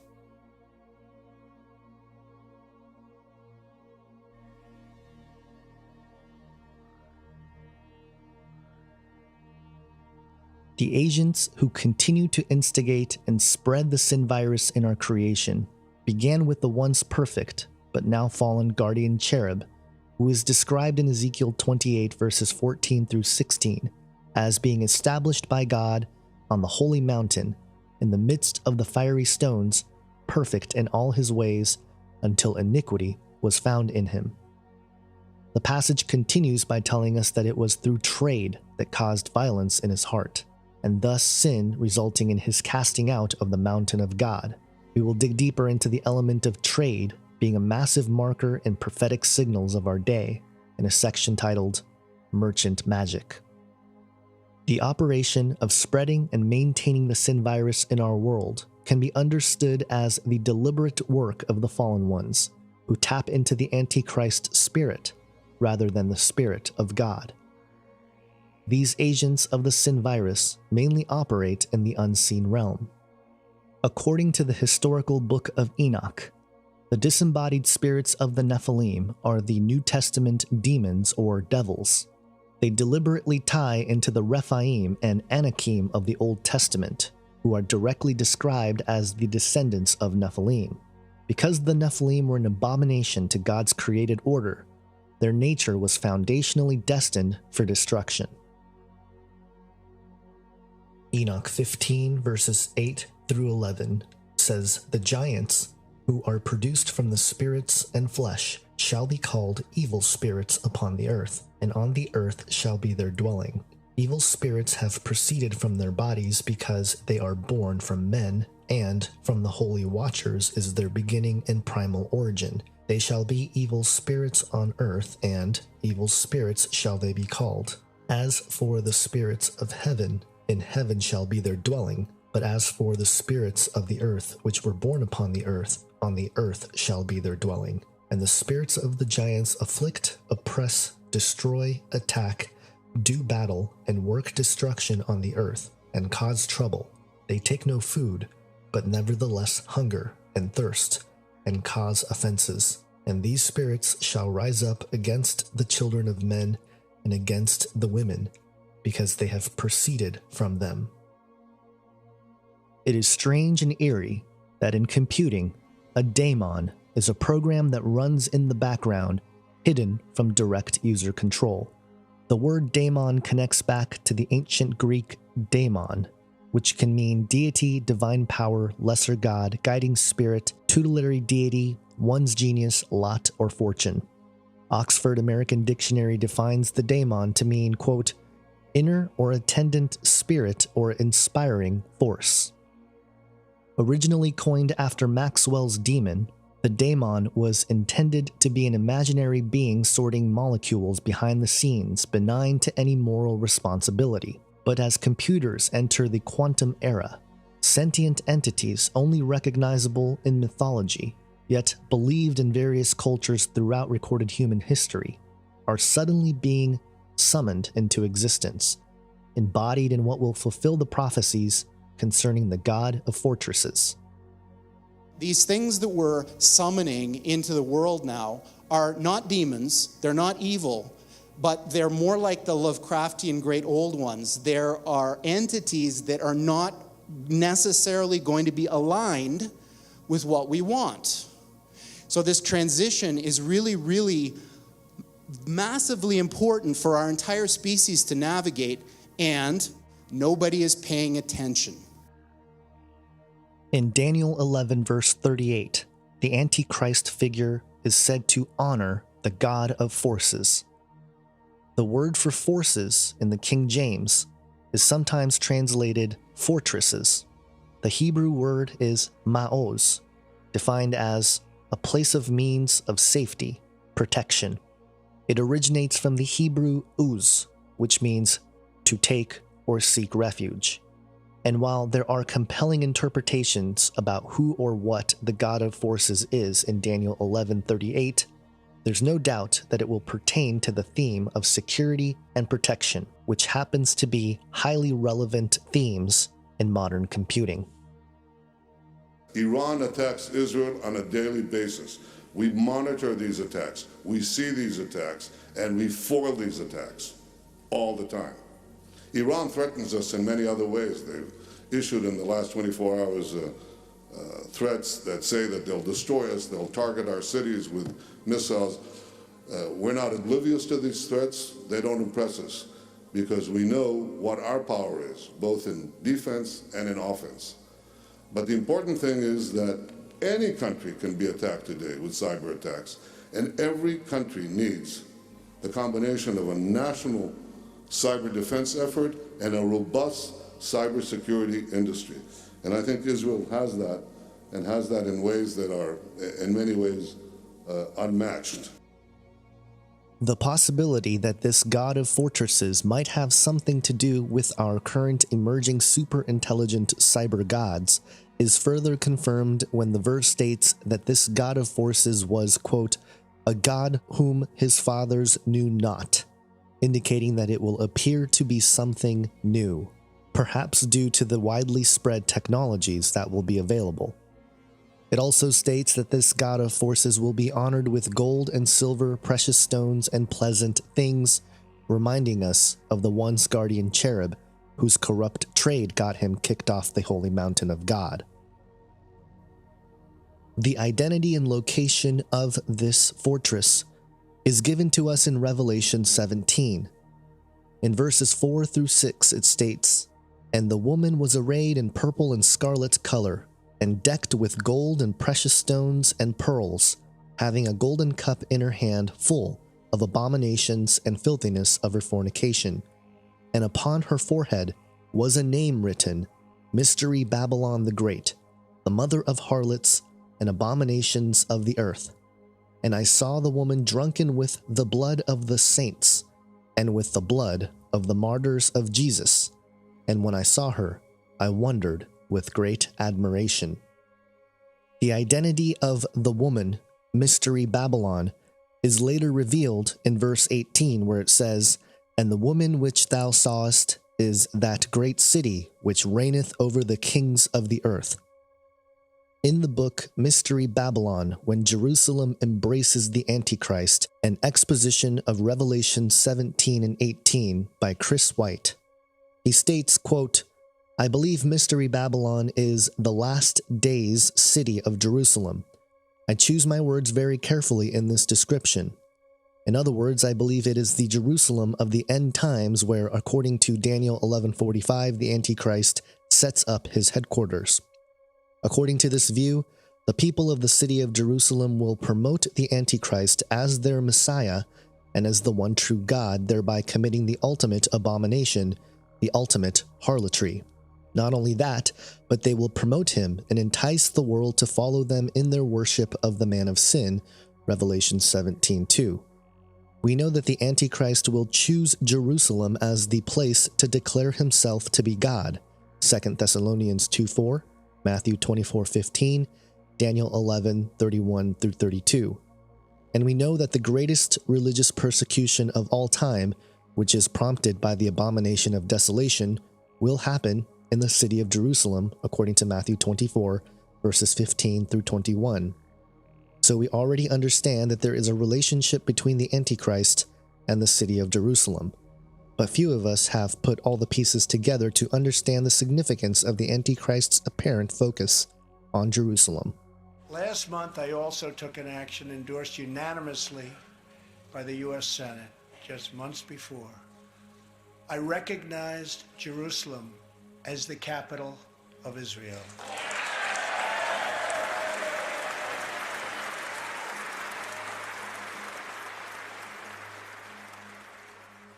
The rebuilding of the Jewish temple is a very important milestone in the sequence of end-time events. And there can be many interpretations of Bible prophecy, who the Antichrist is, when he's going to come, even whether we're living in the end times at all. But when the Jewish temple is rebuilt, then we know for sure that we're in the last 7 years. And we lock in to a very definite sequence of events as foretold in the books of Daniel, Revelation, and many other prophetic passages in the Bible. Yes, the temple's very significant in end-time Bible prophecy. It's where the Antichrist finally declares that he is God, tries to bring about the end of the worship of the true God. It's also where he places what is known as the abomination of desolation, spoken of by Daniel the prophet and quoted by Jesus in Matthew 24. This abomination of desolation, or the image of the beast, as John calls him in the book of Revelation, do we know what it is, or what it's likely to be? Well, there are those who have speculated, and rightly so, that it could be some type of supercomputer combined with what the transhumanists are now pushing forward, as well as changes in the genome system. Science is putting it all together. Never before in world history that we know of has it been possible to track every man, woman, and child. The Bible does talk in Revelation 13 about the mark of the beast, the famous 666. And somehow this abomination of desolation is what is going to be able to put that into practice and try and force people and cause people to take the mark of the beast, that no man may be able to buy or sell save he that had the mark or the name of the beast or the number of his name. It all comes down to economics, Chris. If you don't have it, you can't buy and you can't sell. Author and researcher Anthony Patch pointed out how it is fascinating to see the configurations of modern quantum computing chips and compare them to the layout of the holy temples of the past. In this example, an image of a QPU from D-Wave right from their website is laid out in eerily similar fashion to that of Solomon's temple.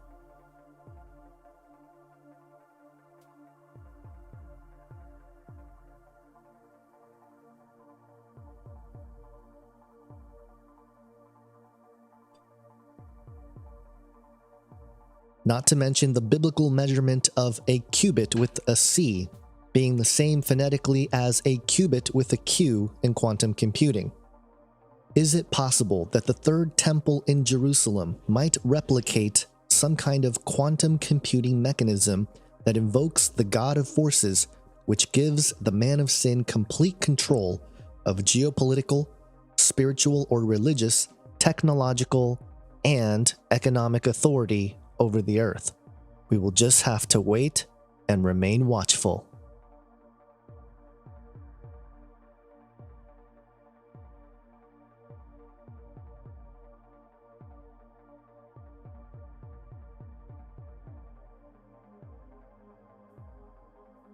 Apart from the 10 horns, 7 heads, and 10 diadems describing the beast that emerges out of the sea, this beast is a conglomerate of 3 animal beasts: the lion beast, leopard beast, and the bear beast.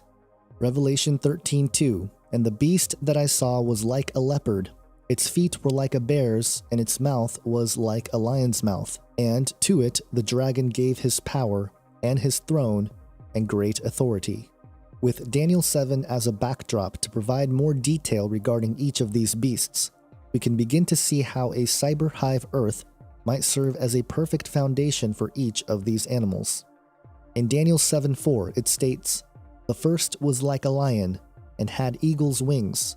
I beheld till the wings thereof were plucked, and it was lifted up from the earth, and made stand upon the feet as a man, and a man's heart was given to it."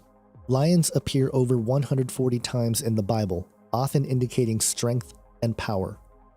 In Psalm 22 verses 12 through 13, the bulls of Bashan, in reference to Baal and other demonic gods, are compared to having lions' mouths. "Many bulls have compassed me. Strong bulls of Bashan have beset me round. They gaped upon me with their mouths as a ravening and a roaring lion." According to Dr. Mike Heiser, in his book Supernatural, What the Bible Teaches About the Unseen World, it states, quote, "The creepy part about this description is the fierce bulls from Bashan. In the Old Testament times, Bashan was ground zero to demonic gods and the realm of the dead. The area was a leading center for the worship of Baal, symbolized by bulls and cows. Bulls from the land of Bashan is a reference to demons, the powers of darkness, and to confirm the notion of demonic entities being compared to the mouths of a lion. 1 Peter 5:8 famously says, "Be sober, be vigilant, because your adversary the devil, as a roaring lion, walketh about, seeking whom he may devour."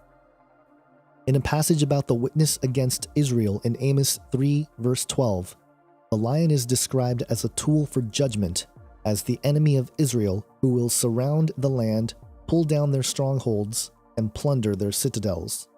"Thus says the Lord, as the shepherd rescues from the mouth of the lion 2 legs or a piece of an ear, so shall the people of Israel who dwell in Samaria be rescued, with the corner of a couch and part of a bed." In other words, it suggests that only a remnant will escape the mouth of the lion. So far we can see that the lion, according to biblical references, 1. always focuses on its mouth, which is confirmed in Revelation 13:2, the passage that describes the final beast as having a mouth like a lion. 2. Lions' mouths are used to compare supernatural entities that are hostile to humanity, as in the case with the bulls of Bashan and the devil himself. And 3, it suggests that only a few will remain unaffected by its plunder.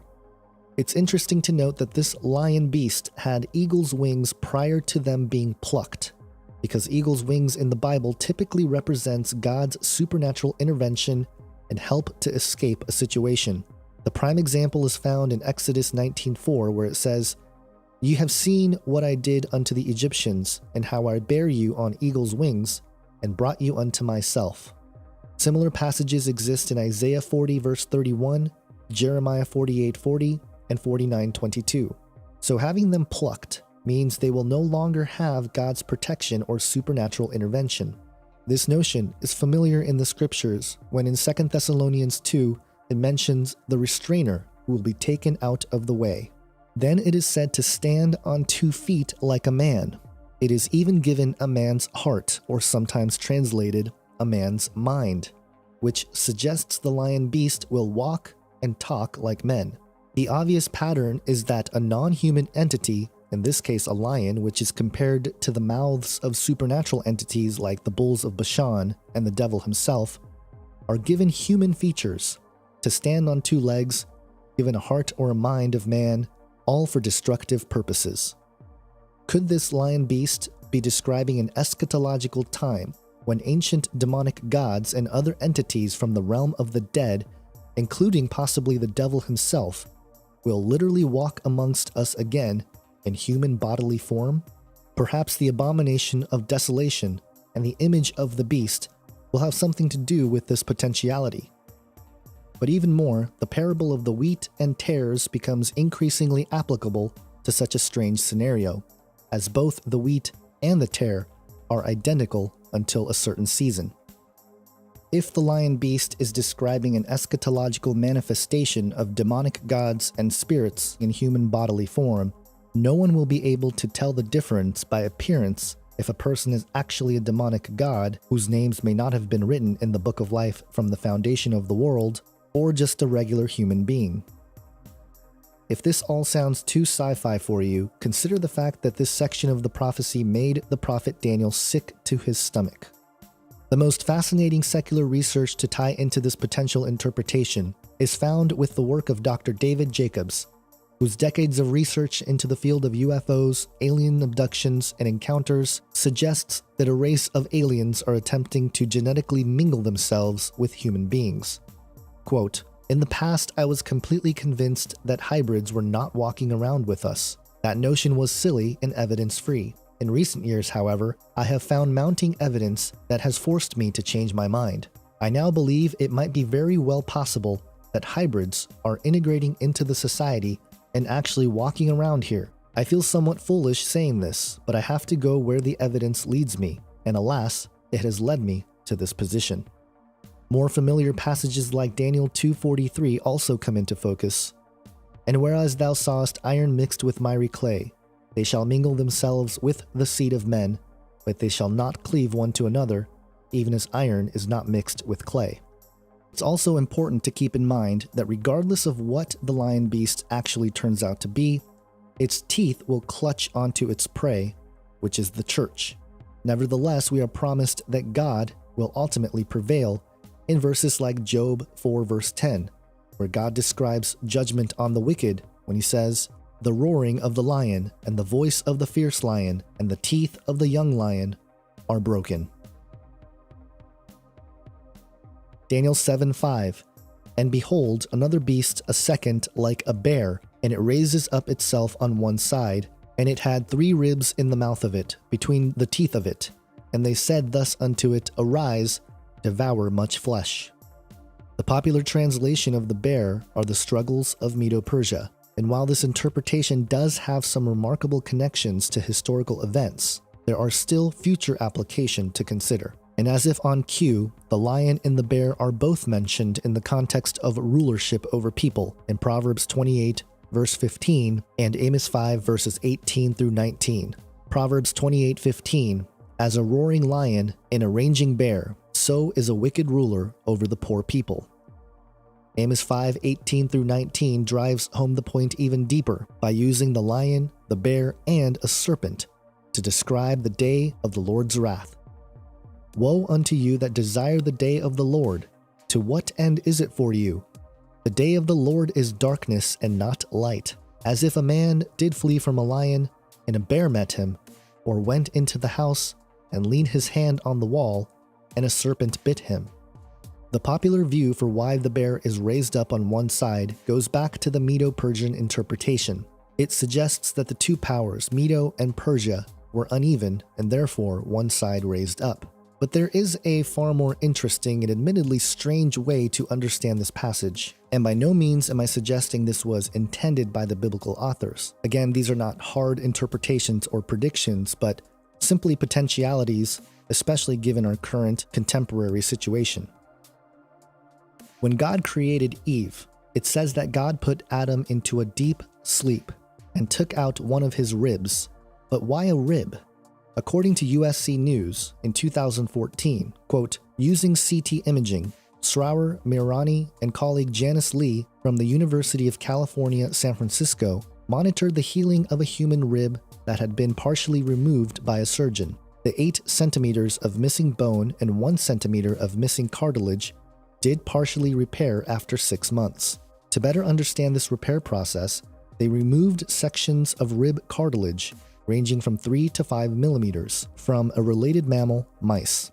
When they removed both cartilage and its surrounding sheath of tissue called the perichondrium, the missing sections failed to repair even after 9 months. However, when they removed rib cartilage but left its perichondrium, the missing section entirely repaired within 1 to 2 months. They also found that a perichondrium retains the ability to produce cartilage even when disconnected from the rib and displaced into nearby muscle tissue, further suggesting that the perichondrium contains progenitor or stem cells. Genesis 2 verse 21, "And the Lord God caused a deep sleep to fall upon Adam, and he slept. And he took one of his ribs, and closed up the flesh instead thereof. And the rib which the Lord God had taken from man, made he a woman, and brought her unto the man." It is clear in the text that God only took one rib out of Adam to form woman. This would mean that God took it out of one side of Adam's body. The word for raised up in the Aramaic is kum, which means appoint, establish, raise up self, arise up, make to stand, set up. But before we make any hasty conclusions, let's move on to the next part of the verse. "And it had 3 ribs in the mouth of it, between the teeth of it.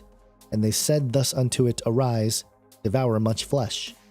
The word used for arise, to devour much flesh, is the same Aramaic word used for the raising up on one side of the bear beast. And remarkably, this bear has 3 ribs in its teeth, and the devouring of the flesh itself is consistent with Jesus' warning in Matthew 24:22 and Mark 13:20, where it says that, "Except those days should be shortened, there should no flesh be saved, but for the elect's sake those days shall be shortened."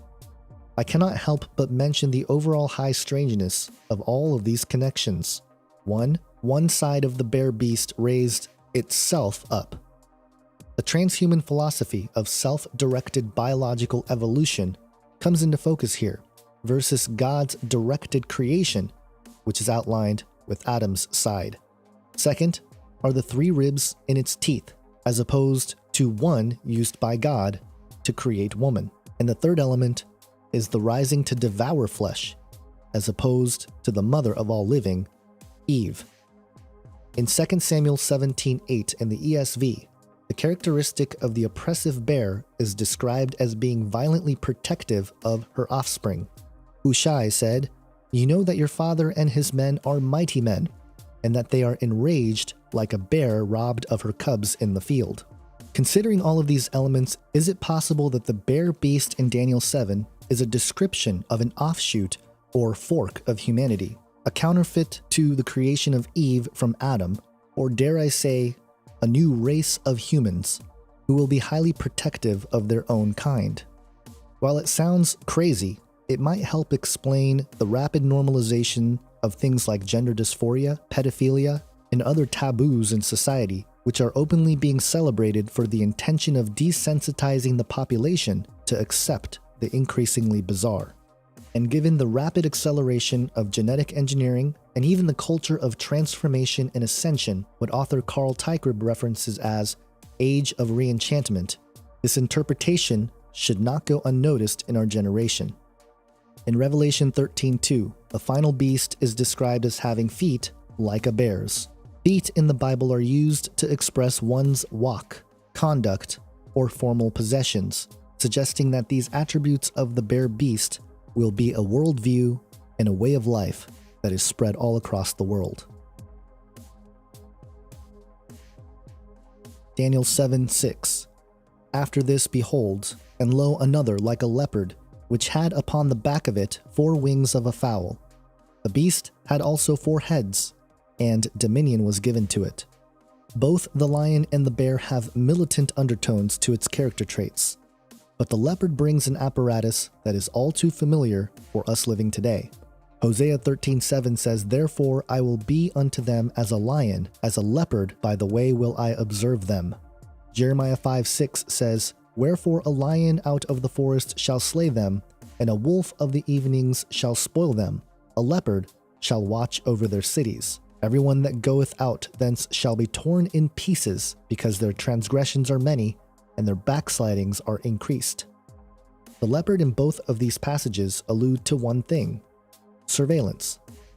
As the observer who watches over cities, even working with the lion to destroy anyone who falls out of line, these attributes of the leopard are perhaps the most apparent in our society today. This watchful leopard has 4 wings of a fowl. A fowl was a general word to denote all flying creatures, sometimes of the edible kind. In Leviticus law, the fowls are distinguished between clean and unclean. Isaiah 46:11 uses a fowl as a symbol of a conqueror. The carcasses of men are fed to the fowls in a gruesome image of judgment and destruction in Deuteronomy 28:26, 1 Samuel 17:44 and 46, Psalm 79:2, and Jeremiah 7:33. In Acts 10 and 11, fowls are included in Peter's vision when he saw the heavens open up, a vessel descending unto him like a great sheet descending, being let down upon the earth by all four corners. Here, fowls and other beasts that come into Peter's view during his vision are declared clean by God. But Revelation 18:2, 19:7, and 21 all use the fowl in God's judgment of the final beast itself. Revelation 18:2, and he cried mightily with a strong voice, saying, Babylon the Great is fallen, and is become the habitation of devils, and the hold of every foul spirit, and a cage of every unclean and hateful bird. Then later, after the destruction of Mystery Babylon, these caged birds are released into the air, where an angel standing in the sun declares to the fowls to come feast on the flesh of kings and commanders, mighty men, horses and riders of all men, slave and free, great and small, referencing those who took the mark of the beast and worshipped its image. But it is not just the fowl itself, but specifically its four wings, where we can gain deeper understanding of the leopard beast. We've already seen eagle's wings, specifically in reference to God's supernatural protection, which would fall under the broader category of fowl's wings. But it's also used poetically in instances of reach, love, healing, and in the case of Jesus in Matthew 23:37, once again, protection by God himself, in a passage that foreshadows the judgment of Mystery Babylon. O Jerusalem, Jerusalem, thou that killest the prophets, and stonest them which are sent unto thee, how often would I have gathered thy children together, even as a hen gathereth her chickens under her wings, and ye would not. This suggests that the leopard beast, similar to the lion beast, will have some kind of supernatural protection or security that resembles God's love and favor. Thus, the fowl in its four wings of the leopard beast might be indicative of something that will appear to be God-like supernatural protection, one that harkens back to the concept of the God of fortresses and modern cybersecurity. In addition, Daniel 7:6 says that it will have four heads and dominion given to it. The four heads of the leopard beast have been compared to the four angels bound in the great river Euphrates, Revelation 9:14. This naturally brings us back to Genesis 2, where in verse 10 it says, And a river went out of Eden to water the garden, and from thence it was parted, and became into four heads. The four heads in Genesis are named and described for our understanding of the leopard beast. The first is named Pishon, in the land of Havilah, where there is gold, the foundational monetary store of value in our world. Verse 12 goes on to say how the gold of that land is good in the eyes of God, and that there are other precious stones, indicating wealth or money being the main focus of this head. Gold and silver have been money forever. As far as I'm concerned, it's God's money. I mean, I jokingly say, and I took this from another speaker years and years ago, but gold is God with an L in it. The point is that, it's been around for 5,000 years. Silver is the first money mentioned in the Bible. And I don't think it's going away. There's nothing more that gives you more anonymity than precious metals, really, because I can leave this, our interview, and go to wherever and barter with silver coin and get, a shirt or, some labor or whatever, a lunch. And no one really knows. It's just like cash, and this is, of course, what the banks hate. I mean, at first they, had a cash society, and now it's becoming a cashless society. Why? They want the control. They want that blockchain. They want to know everything you think, do, and say. They want it recorded, and they want to know what your social merits are, because this is going, and you didn't ask me the question, I'm kind of anticipating it, but, money to me when I was 11 years old and to my 20s and 30s, probably into my early 40s, represented freedom. The idea being that if you had enough of the stuff, you could work for yourself, you could get a cash flow by owning a bunch of apartments or whatever, and you basically were free, because enough money and enough cash flow, you were free of the man, free of having to work for somebody. You could choose what to do with your days. You could, work 16 hours or take it easy. You had all these options because that money represented a lot of freedom. That's no longer true, because now we're going to this social credit system that's really caught on fire in China and other places, and it's not based on your money, which because you could have a lot of money, but if your social credit rating is low because you're anti-government, or you jaywalk too often, or you write something that isn't in the meme of the power elites, then all of a sudden your social credit rating goes down. So it doesn't matter if you got the money to buy an airplane, you can't buy one because the social credit system says don't sell them one. And this is very, very scary, and that's the direction we're going. The next riverhead is Gihon, which flows around Cush. Interestingly, Cush is the grandson of Noah, Ham's eldest son, and father of Nimrod, who eventually went on to build the Tower of Babel. The third is the Tigris, which flows east of Assyria, where it joins the fourth river Euphrates, where the ancient city of Babylon could be found. Whatever the four angels in Revelation 9 are, they seem to connect directly to the four heads of the leopard beast, and not only is this of geographical significance, but the greater point is that the leopard beast represents abundant wealth and commerce or trade, which, as we have seen right before our eyes, is becoming ever more dependent on security, which means a robust surveillance apparatus, just like leopards are described as being watchful in the Bible. And if Mystery Babylon is the eschatological city of Jerusalem, otherwise described as the harlot, then part of the beast she fornicates with and makes her wealthy will likely be the leopard beast. Revelation 13:2 starts with, "And the beast which I saw was like unto a leopard." Notice how there are no specific details about the leopard in the conglomerate fourth beast, except for the fact that it was simply like a leopard. This brings us to the final beast. The overall theory is that these three animal beasts, lion, bear, and leopard, will be contemporary developments, as the scriptures clearly seem to indicate in what we just examined. Daniel 7 verse 7. "After this I saw in the night visions, and behold, a fourth beast, dreadful and terrible, and strong exceedingly. And it had great iron teeth. It devoured and brake in pieces, and stamped the residue with the feet of it. And it was diverse from all the beasts that were before it. And it had 10 horns." This dreadful and terrible fourth beast is exceedingly strong because it has combined and unified the first three animal beasts, the lion, bear, and leopard. The result is a beast with great iron teeth, certainly a confirmation of the lion beast being a manifestation of demonic entities in flesh and machine. It then says it devoured everything under its feet, which in Revelation 13 is said to be like a bear. God is said to see the earth as his footstool, but in the case of the fourth beast, its stampling will not actually take over what God has created, but rather force anyone who does not get caught in the clutches of its iron teeth to also be stamped into submission. The word for diverse in the Hebrew translation is H8133, Shena, which means to change or be altered.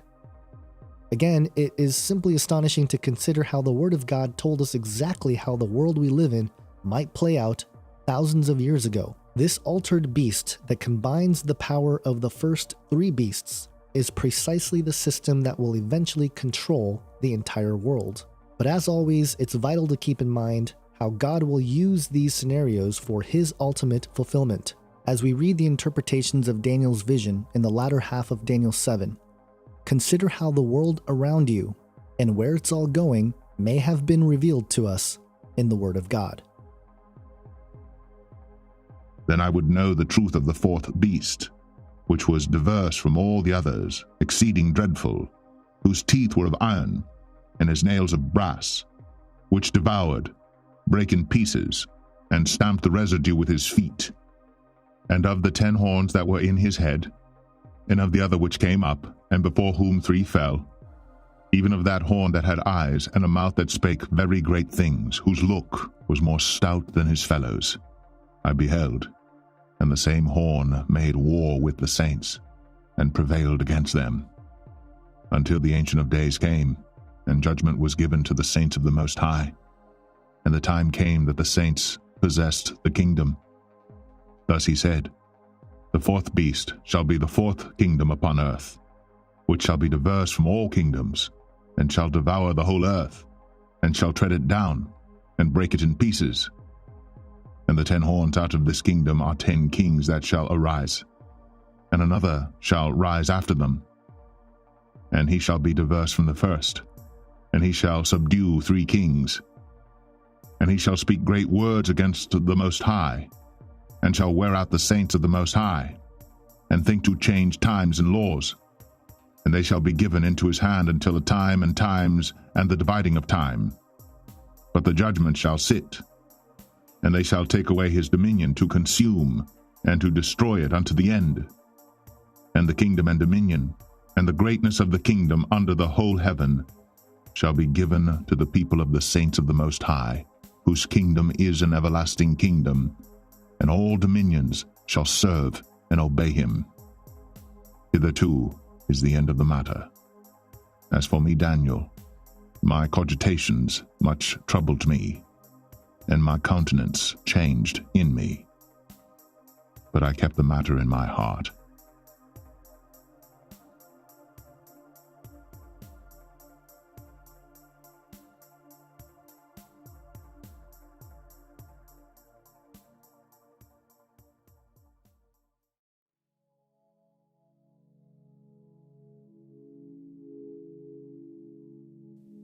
The mark of the beast and the image of the beast have been the most popular topics of biblical prophecy in the last few decades.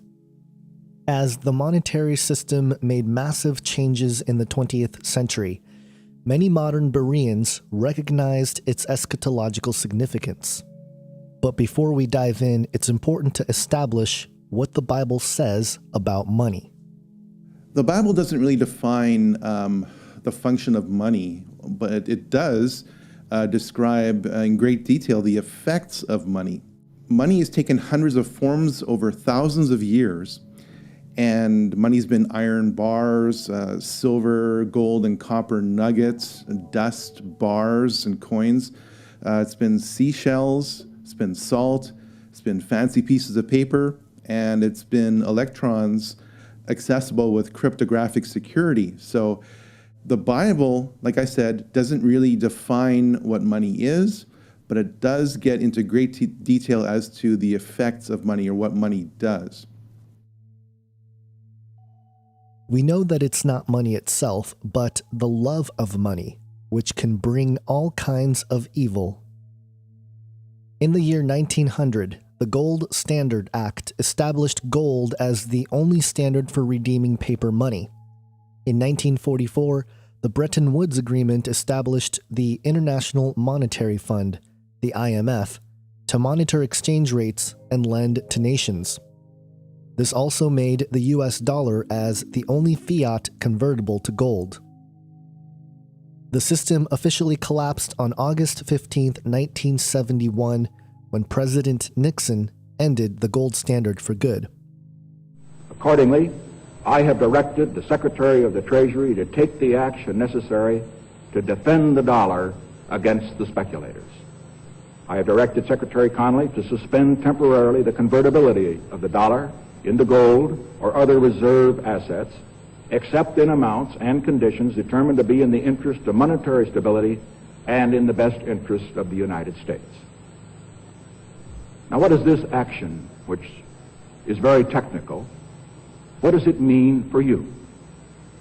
Let me lay to rest the bugaboo of what is called devaluation. If you want to buy a foreign car or take a trip abroad, market conditions may cause your dollar to buy slightly less. But if you are among the overwhelming majority of Americans who buy American-made products in America, your dollar will be worth just as much tomorrow as it is today. The effect of this action, in other words, will be to stabilize the dollar. Ever since then, the dollar has continued to lose value. In fact, $1 in 1971 is equivalent to just 16 cents in 2019, with an annual inflation rate of 3.91%.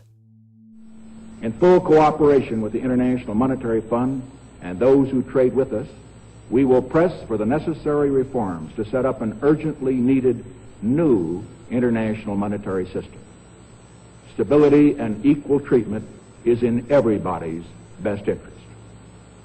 I am determined that the American dollar must never again be a hostage in the hands of international speculators. But even more, the kind of frivolous spending by our military-industrial complex might be the most absurd, yet unpunishable public crime of our generation, enabling the kind of corrupt systems, like human trafficking, arms dealing, and drug smuggling, to become the way of the world. In other words, we no longer have a form of sound money. I would say that money must be a long-term store of value and a unit of account that is portable, durable, divisible, interchangeable, and scarce. Now, with that definition in mind, I no longer consider the US dollar and any other fiat currency to be money, because trillions, as we will see, have been printed up. And that literally devalues the function of our labor. If you look at how upside down the world is, if there's something that there's a little bit of, something that's rare is usually valuable. If there's a lot of something, it's usually not very valuable at all. Yet in the world that you and I live in, one of the most greatest things that exist in the monetary sphere is the US Treasury debt. The amount of paper that we have printed is, like, on a domestic level, 21 trillion. On a global level, on what we owe on what's called unfunded liabilities, you're talking between 70 and 200 trillion dollars. And yet it's perceived, and this is partly by the manipulation from the top or the media, and that is that the safest thing you can own is one of those pieces of paper. And yet they're so plentiful, they're really worthless in reality. But in our reality, they're considered to be safe as can be. There's nothing more safe than the debt of the United States government. And this, of course, is an absolute fallacy. It's not true whatsoever. Something like silver, that there really is only about 2.5 billion ounces that are in investable form, meaning like commercial grade bars, investment grade bars, or coins of any denomination, either government minted or privately minted. And so if you think, well, 2.5 billion ounces versus 7 billion people on the planet, basically it's less than half an ounce per person. And if that represented all the money in the world, and that's money, not fiat, not an edict, not a piece of paper, then it shows you how upside down things really are. Since 2008, approximately $40 trillion has been printed up just by the United States Federal Reserve alone to bail out the big banks, to fund the Pentagon as an enforcement arm for the United States dollar, and the bad bets that Wall Street has made, I mean the really bad bets, have been absorbed by the United States Federal Reserve to the point of about 3.5 trillion. So when you add $29 trillion worth of bailouts by Wall Street on behalf of the Federal Reserve, plus about $6.5 trillion that has gone, quote unquote, missing from the Pentagon in an effort to enforce the value of the US dollar around the world, plus about $3.5 trillion, that's about $40 trillion. Now, that number is just so abstract that the average person can't relate to it. So let me break that down for you.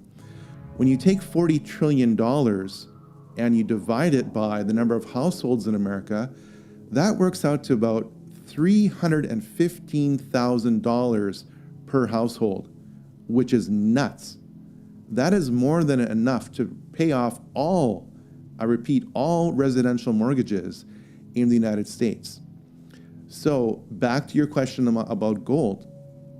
Gold has been the #1 standard by far of what money has been and still is in many cultures, because it is a natural product. It is a natural resource. It exists in the earth. It can't be simply conjured up by authorized keyboards. And that standard has been in place for about 5,000 years, and it has been keeping pace with population until the post-World War II period, where we got into fiat currencies at the rate of about a 2% per year increase. So in other words, the production of gold has kept up until the post-World War II period, meaning that the value of gold has been stable as a way of conducting commerce between people. Now, that's just the backstory about gold, the brief history about gold, but gold also has spiritual qualities according to the Bible. In 1 Kings 20, verse 3, we read, "Thy silver and thy gold is mine. Thy wives and also thy children, even the goodliest, are mine." In other words, God values gold and silver and everything that you have. If you're a Christian, you're just really a steward. You don't own anything. God owns everything that you have, including you and your family. And because God made gold and silver as natural resources, natural elements that can't be corrupted, natural resources that have been keeping pace with the population for about 5,000 years, it's been a remarkable standard. And like I said, it's only been in the past 60 years or so where we've literally gone off the deep end and have created mountains of debt, which are just totally unnatural as opposed to God's standards.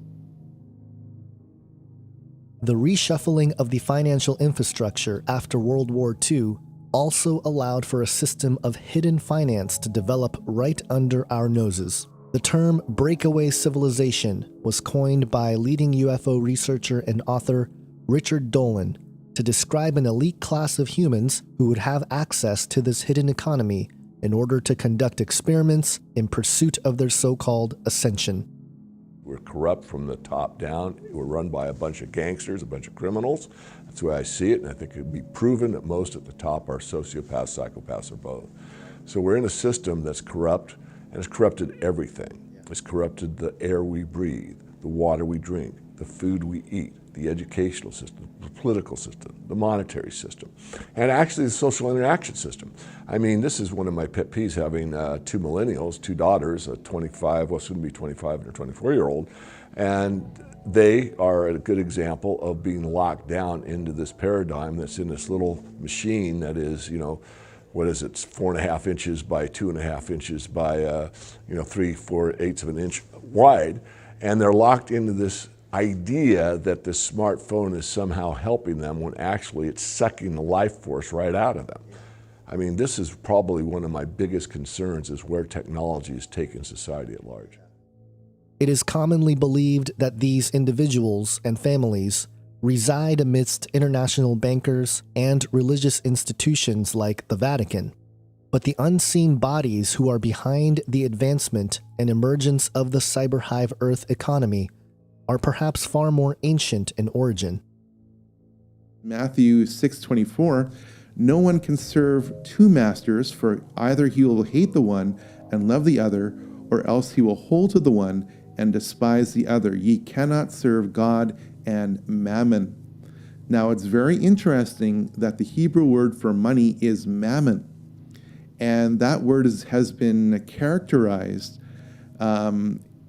over many centuries as being synonymous with an evil spirit that can hover over money or be expressed through money should people choose to make money their master instead of God. So it's been anthropomorphized, if you will, in many cases where people are addicted to money. Money can be deceitful in that at the times where you have a lot of it, you tend to think more highly of yourself than you should.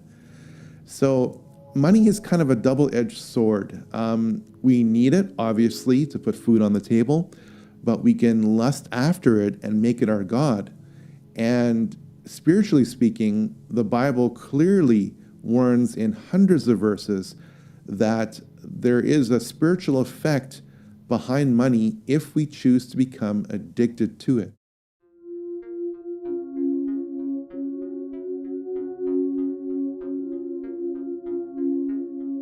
In Ezekiel chapter 8, God shows the prophet Ezekiel the truth concerning what the elders of Israel were up to in the darkness. It is interesting to note that the chapter begins by indicating the 6th year on the 6th month on the 5th day, as if to indicate the state of affairs just a day before the alignment of 666. God shows Ezekiel the north gate, where they were provoking the idol of jealousy. Then he was shown inside the court through a hole in the wall, leading to a doorway that led to rooms with drawings of detestable beasts along with all the idols of the house of Israel. There were the 70 elders, each with a censer in his hand, worshipping at the shrine of their own idol. Ezekiel was shown a woman sitting at the entrance of the north gate weeping for Tammuz, an ancient Mesopotamian god. And in the inner court, 25 men faced east, worshipping the sun with their backs turned to the temple of the Lord. This account of the elders of Israel secretly worshipping creation, beasts, and demonic gods is still happening today. In fact, the connection between occult rituals and the emergence of the cyber hive Earth in the 20th century are also well documented for our knowledge.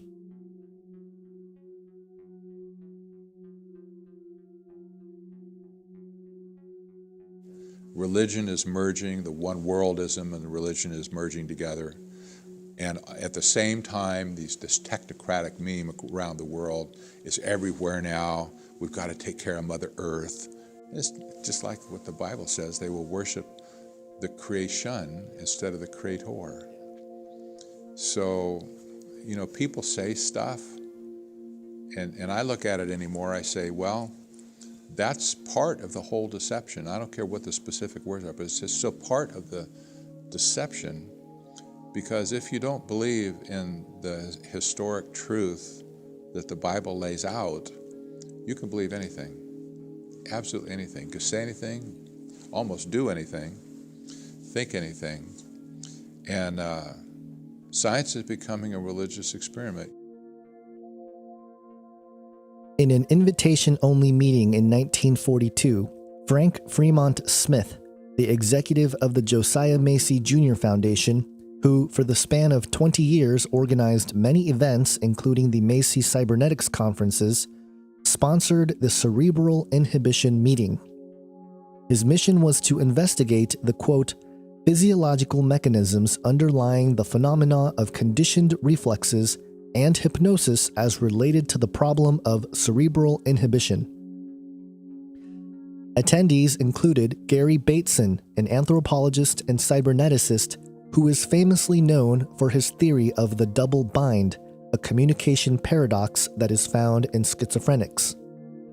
Also attending was Lawrence K. Frank, who in his book The Conduct of Sex, Biology and the Ethics of Sex and Parenthood wrote, quote, we can say that in our country today, many people are openly ignoring or rejecting the codes and prohibitions expressed in our traditional sex morals.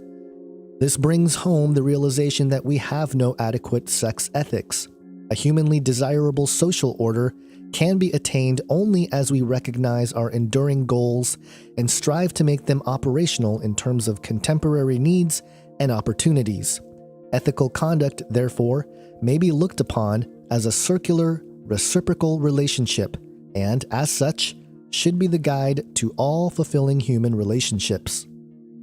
In other words, he was suggesting that the codes of ethics for relationships between any two individuals ought to be approached systematically by considering one's own response to the system.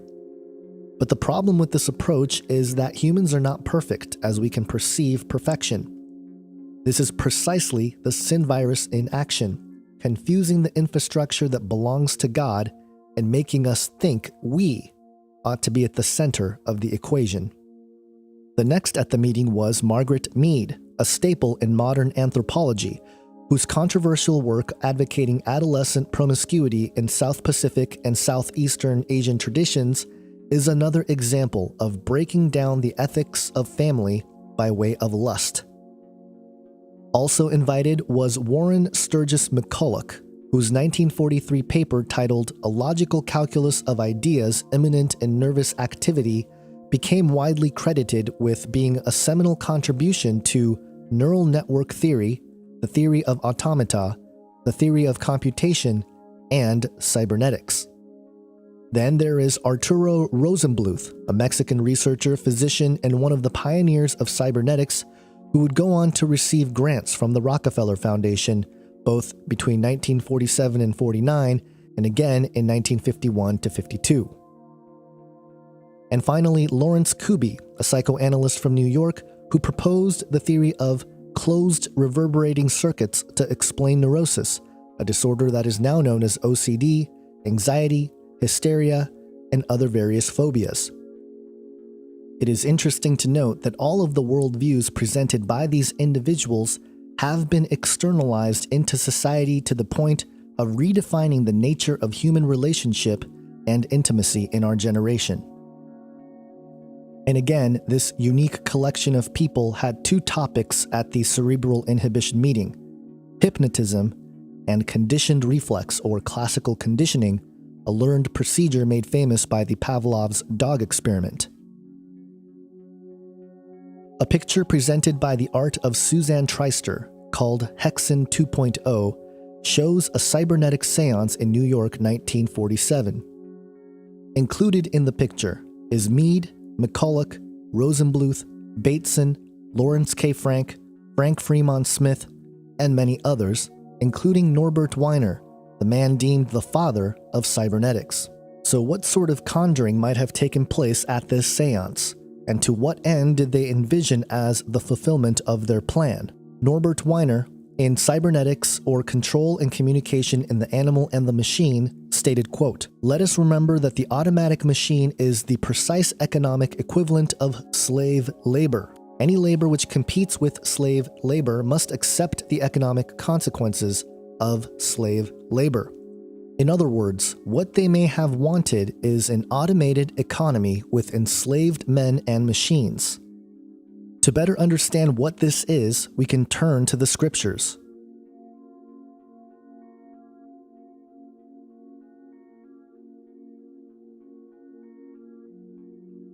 Money is a symbolic token for human life. If you think of all the thousands of hours you spend throughout your whole working life earning money to put food on the table and hopefully save for a rainy day, the bankers throughout history are more than aware that your life is tied up to a great degree in the pursuit of money. So the bankers are more than aware that when they make financial manipulations, they are actually manipulating your life. It's not just numbers on a computer screen that we're familiar with in 21st century. We're talking about slavery. The curses found in the early chapters of Genesis, culminating in the book of Revelation with the mark of the beast and the worship of the image of the beast, have one thing in common: economic slavery. Genesis 3:17 in the Berean Study Bible translation says, "And to Adam he says, because you have listened to the voice of your wife and have eaten of the tree from which I commanded you not to eat, cursed is the ground because of you. Through toil you will eat of it all the days of your life."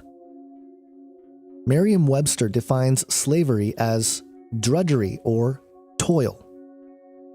Through this curse, mankind through Adam is enslaved to the earth itself for sustenance, as opposed to the freely accessible fruit in the Garden of Eden.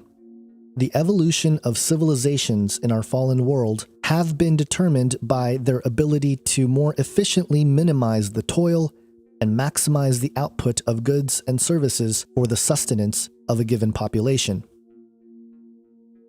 The sin virus is tangibly evident in the entire concept of human civilizations and their economies. The first city mentioned after the fall of man is Enoch, named after Cain's first son, not to be confused with the son of Jared found in Genesis 5, although it is fascinating to consider that there is an Enoch that was taken to heaven, as well as an Enoch, the son of the first human murderer.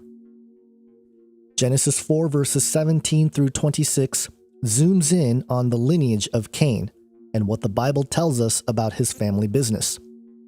Jabal made tents and owned cattle. Jubal was the father of instruments and music. Tubal-Cain worked with brass and iron. And while all these skills can fall under the heading of toil, and thus economic slavery, they mostly appear to be knowledge handed down from the Watchers. In chapter 8 of the book of Enoch, the Watchers who taught mankind various things are even named. Quote, "And Azazel, taught man to make swords and knives and shields and breastplates, and made known to them the metals of the earth and the art of working them, and bracelets and ornaments, and the use of antimony, and the beautifying of the eyelids, and all kinds of costly stones, and all coloring tinctures. And there arose much godlessness, and they committed fornication, and they were led astray, and became corrupt in all their ways. A communication between divine beings and fallen humans established a kind of mingling that was detrimental to mankind. Its infrastructure for civilization was destructive. In fact, this pattern of divine beings providing destructive knowledge to humans is also found in Psalm 82, the famous passage about the divine council, where God judges the gods for their misconduct over populations. All of these examples beg the question, is this exchange of knowledge between the Watchers and fallen humans still happening today? It is my personal opinion that it absolutely is. Perhaps the individuals who were involved in the cybernetic seance in 1947 are an example of what Jude 1:11 states, "Woe unto them, for they have gone in the way of Cain." Revelation 18:23 describes the judgment of Mystery Babylon, zooming in on the merchants of the earth. "And the light of the candle shall shine no more at all in thee, and the voice of the bridegroom and of the bride shall be heard no more at all in thee, for thy merchants were the great men of the earth, for by thy sorceries were all nations deceived." As many have pointed out, the word for sorceries is pharmakia, the Greek root for the English word pharmacy. A list of items that will no longer be sold to the temple includes slaves and the souls of men. The takeaway is that the merchants of the earth deceived the world through sorcery or pharmakia while being in the business of trading slaves and the souls of men. Controlling and enslaving humanity through technology that is indistinguishable from magic was always going to be the natural outcome of the curse over mankind. Just as it was in the days of Cain, we remain in toil and under the supernatural oppression of the tangible economic infrastructure influenced by the non-human spiritual entities running the sin virus through various bloodlines. But the more transparent the Cyber Hive Earth economy becomes, the more they will begin to reveal themselves to the public.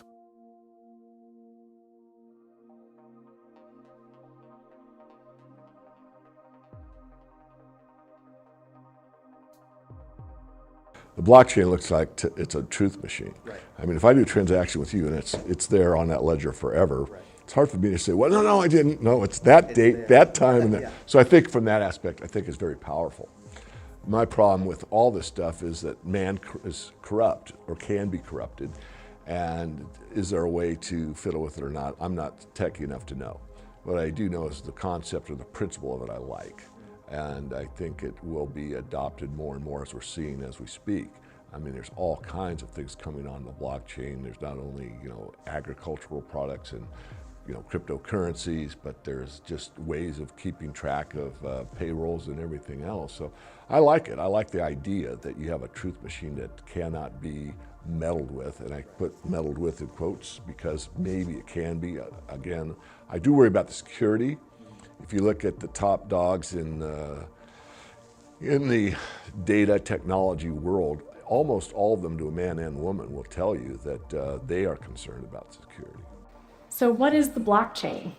Blockchain technology is a decentralized database that stores a registry of assets and transactions across a peer-to-peer network. It's basically a public registry of who owns what and who transacts what. The transactions are secured through cryptography, and over time, that transaction history gets locked in blocks of data that are then cryptographically linked together and secured. This creates an immutable, unforgeable record of all of the transactions across this network. This record is replicated on every computer that uses the network.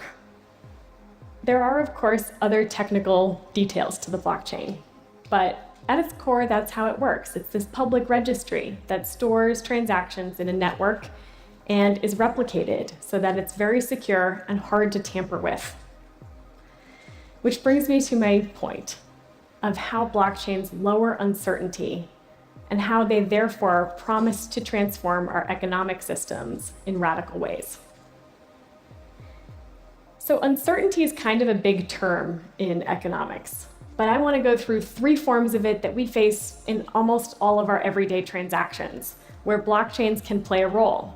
We face uncertainties like not knowing who we're dealing with, not having visibility into a transaction, and not having recourse if things go wrong. Blockchains give us the technological capability of creating a record of human exchange of currency, of all kinds of digital and physical assets, even of our own personal attributes in a totally new way. So in some ways, they become a technological institution that has a lot of the benefits of the traditional institutions we're used to using in society. But it does this in a decentralized way. It does this by converting a lot of our uncertainties into certainties. So I think we need to start preparing ourselves, because we're about to face a world where distributed autonomous institutions have quite a significant role. The blockchain is built by computer users around the world competing to be the first to solve mathematical problems as issued by the central authorities of each cryptocurrency. Each problem requires progressive amounts of computing power to solve, which represents a financial investment. Once a mathematical problem is confirmed to be solved, a cryptocurrency unit is issued to the owner of the computer system which provided the solution as a reward for proof of work. Now keep that phrase, proof of work, in mind. Each mathematical solution is called a block and is linked to other mathematical solutions in a cryptographic chain of data, hence the term blockchain.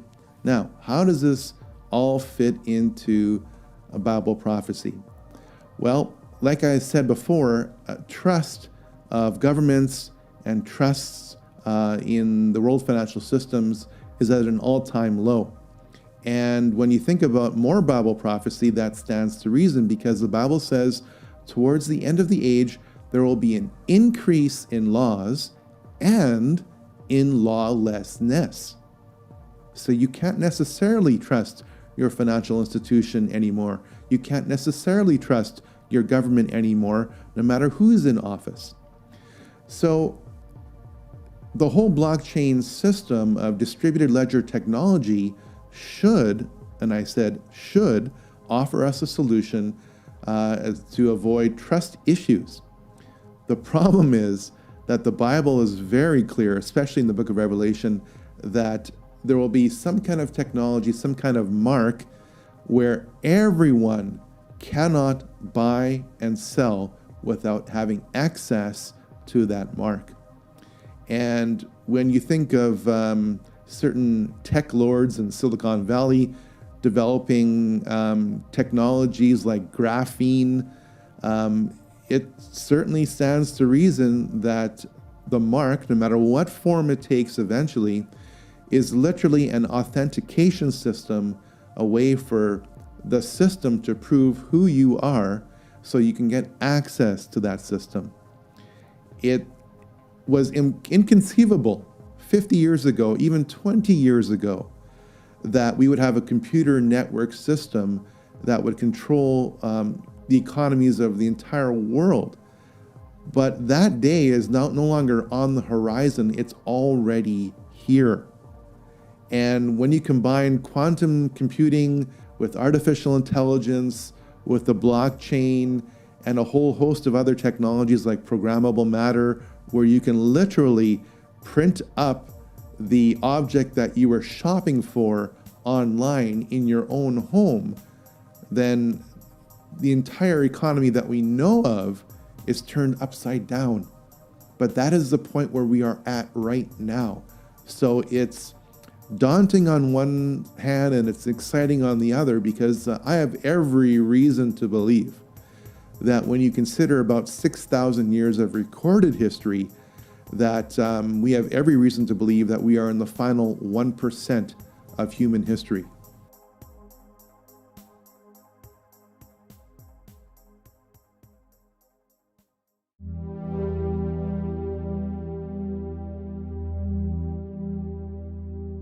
I think the church needs to, especially the American church, needs to sort of come to grips with and be honest about what it has become intellectually. And that is, we are modern people, we are products of the Enlightenment. We do not share the kind of supernatural worldview that the biblical writers had. And so for me, ultimately, it's a question of biblical authority.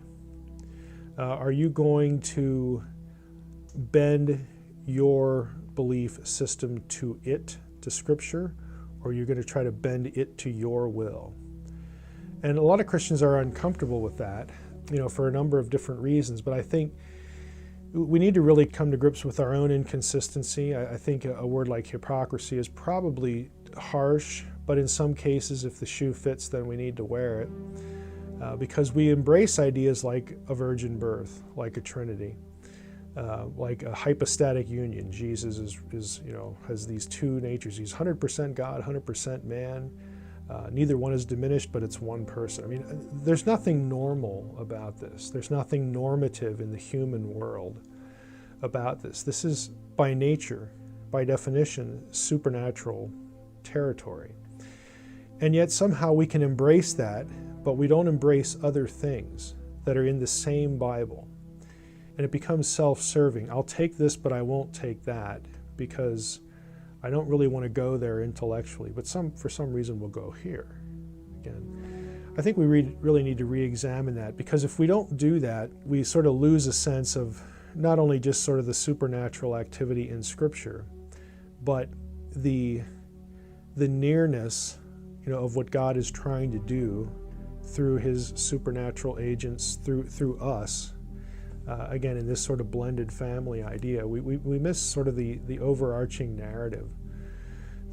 I like to refer to it as the supernatural epic, of the Bible. We know the stories, but we miss their meaning. We miss how they connect to each other. We miss the big picture.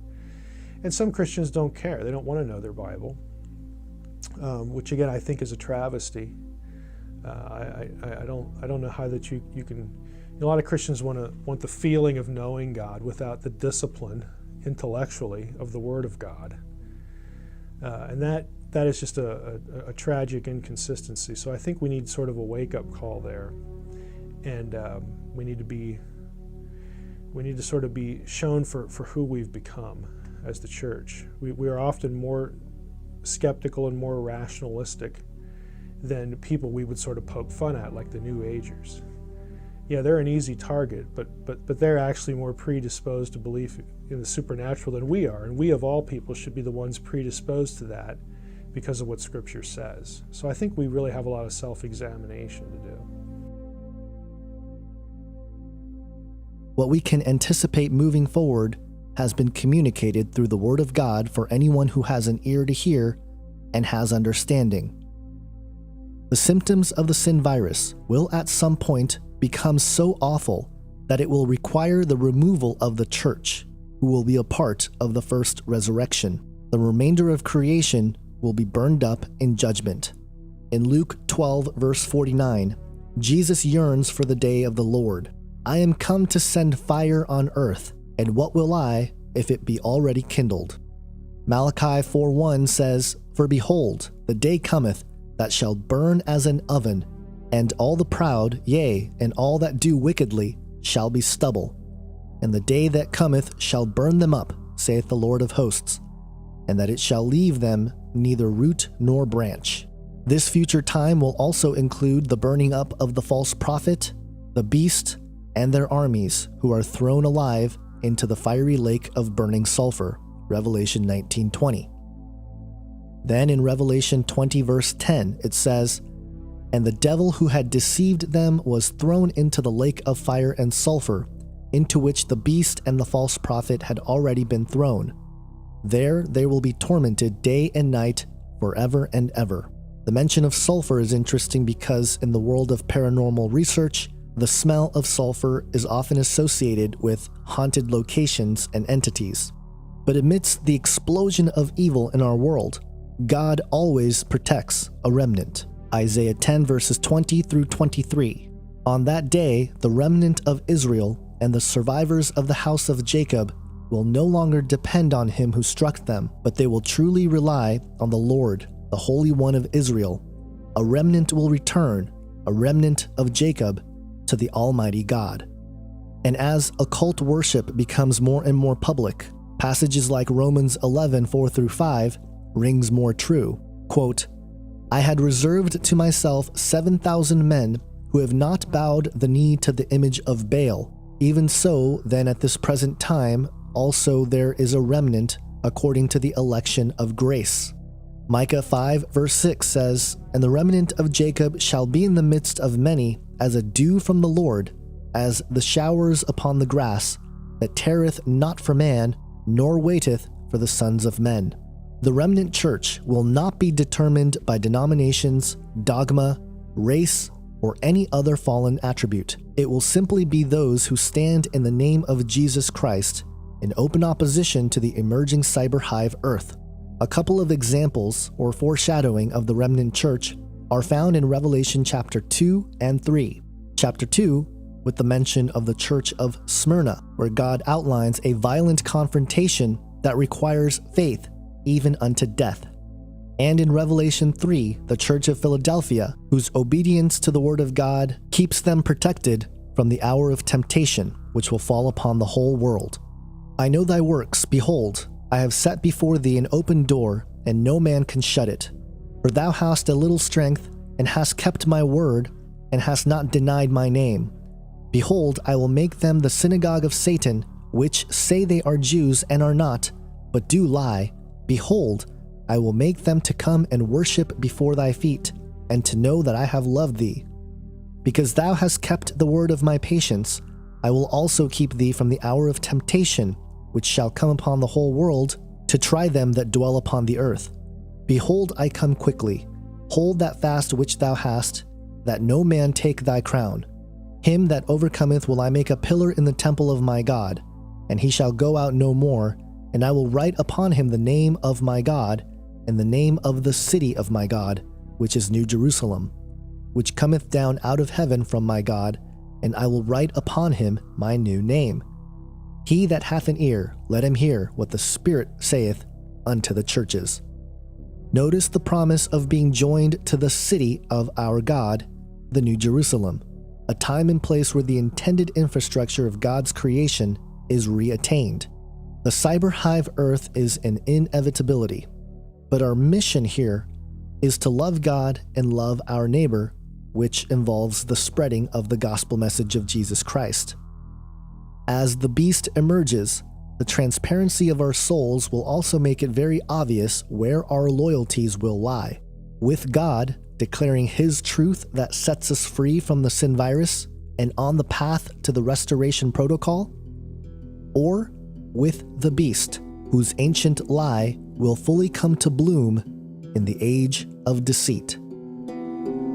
They lived amongst the ruins, they were the last human force, the remnant that refused to serve the robot Trojan horse, forced to migrate underground, avoiding drones and scans, to navigate the darkness and give birth without implants. The time we knew was coming, the breaking of the seals, unfolding right before our eyes, the Antichrist revealed. Technology advanced beyond the scope of human hands, attached itself inside the soul of man and took command. But those who saw it coming were the fragment that remained, avoiding the enslavement and the merging of all brains. They were forced below the surface in the darkness of the caves, inside the belly of the beast to carry on the flame. Like relics from the past, they were progenitors of truth. No human leader but the word of God to show them through. But they counted themselves worthy to suffer for His name, a blessing to be living and rejoicing through the pain. They were born to be survivors, predestined for that time, protected and preserved to be a witness to the blind. Like those who came before this, the Daniels and the Jonas, the Shadrach, Meshach, and Abednego were in the furnace. Like Noah Noah in the flood, they were preserved inside the ark. A chosen few remained and were uniquely set apart. The world turned all against them, yet their mission still remained. They lived each day alive in Christ and knew to die was gain.